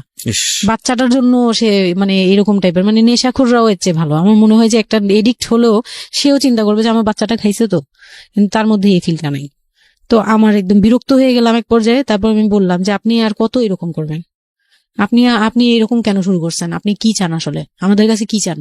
তারপর সে বলতেছে যে আমার বোন আসছে, আমার বোনকে বলতেছে যে আমি নষ্ট হয়ে গেছি, আমি কি করে টাকা আনি, হ্যান ত্যান। বুঝতে পেরেছি, মানে শেষ সম্বল আর কি, যা বলার আর কি। হ্যাঁ, পরে আমি তো আর আমার বোনও খেপছে, আমার বোন জামাইও খুব রাগা। হ্যাঁ, আপনারা আসলে ওরে ইয়া করতেছেন, লাই দিচ্ছেন, এই সেই উল্টাপাল্টা কথা বলে টোলে সে চলে গেল। চলে যাওয়ার সময় সে টিভিটা হাতে করে নিয়ে গেছে, বিক্রি করে দিবে। হ্যাঁ, আমি আমার জিনিস নিয়ে গেলাম, আমি যা জানিস সেগুলো নিয়ে গেছি। তো আমি সবচেয়ে মানে খারাপ লাগছে জিনিসটা যে এতটা ছোট লোকের সাথে আমি ছিলাম এতটা বছর। তখন আমার মনে হয়েছে যে এরকম একটা ছোট মনের মানুষের সাথে আমি এত বছর ছিলাম, এটা বলতে লজ্জা হয়। এই যে গেছে সেই লোকটা আর আসে নাই। তো আমার মামা যেটা বললো যে তোমাদের আসলে এইভাবে ঝুলে থাকলে তখন তো 2 বছরের মতো প্রায় আমরা সেপারেটেড, মানে আলাদা থাকি। সে চলে গেছে 2 বছরের মতো হয়ে গেছে। তো বলতেছে 2 বছর পর এসে এই যে আজকে বললো এই কথা, আবার যে 1 বছর পর এসে আরেকটা ঝামেলা করবে না এমন কোনো কথা নাই। আর আমার মামা তখন আমাকে বলতেছিল তোমাকে আমরা একটা বিয়ে দিব, তোমার এখনো ওই বয়স আছে এই সেই। আমি তো তখন একবারই না আমি বিয়েটি আর করতেই পারবো না, আমার মেয়ে আমি বড় করবো, এটাই আমার টার্গেট। তো তারা বলতেছে আচ্ছা ঠিক আছে, বিয়ে করো বা না করো, তোমার এইটার একটা সাইড করা দরকার। তুমি নিজ থেকে ওর কাছ থেকে এমনিতেও কিছু পাবা না, উনিতেও কিছু পাবা না, তুমি নিজ থেকে একটা ডিসিশনে চলে ওর কাছ থেকে ডিটাচ হও আগে, যাতে ওর তোমার উপর কোনো দায়িত্ব না থাকে, অধিকার না থাকে। তখন গিয়ে মানে যে গার্জিয়ানরা বিয়ে দিয়েছিল তারাই একসাথে বসে আমাকে ডিভোর্সের করে দেয়। হ্যাঁ, ওকে। তো ডিভোর্স করার পর you feel bad for this, like আপনি ডিভোর্স দিয়ে দিচ্ছেন, ও মানুষটার প্রতি কোনো মায়া বা না, বিন্দু মাত্র না। আমার কেন জানি এটা ফিল হয়নি, আমি নিজেও জানি না। সবাই বলে ডিভোর্সের সময়টা নাকি খুব, কিন্তু আমার কাছে মনে হচ্ছিল যে না, এটা একটা ভালো সমাধান। আমার তখন মনে হয় যে আরো আগেই বের হয়ে আসা হচ্ছিল। ফাইন, এবার আমার কিছু কোশ্চেন আছে, খুব শর্টকাটে আমি অনুষ্ঠানটা শেষ করবো। তারপরে রিয়েলাইজেশনের জায়গা থেকে আমার যারা লিসনার আছে তারা শুনলেই বুঝতে পারবেন যে আসলে স্টোরিটা কেন আমরা প্রচার করলাম। আপনি তো এখন কোনো না কোনো জব করছেন, আপনার সন্তানের খরচ ভরণ পোষণ আপনিই দেন, এবং আমি জানি যে আপনার একটা স্বপ্ন আছে নিশ্চয়ই, এবং আপনি কোনোভাবেই চাইবেন না যে আপনার মেয়ে, আপনি যে অবস্থাটা ফেস করছেন সেটা আপনার মেয়ে ফেস করুক।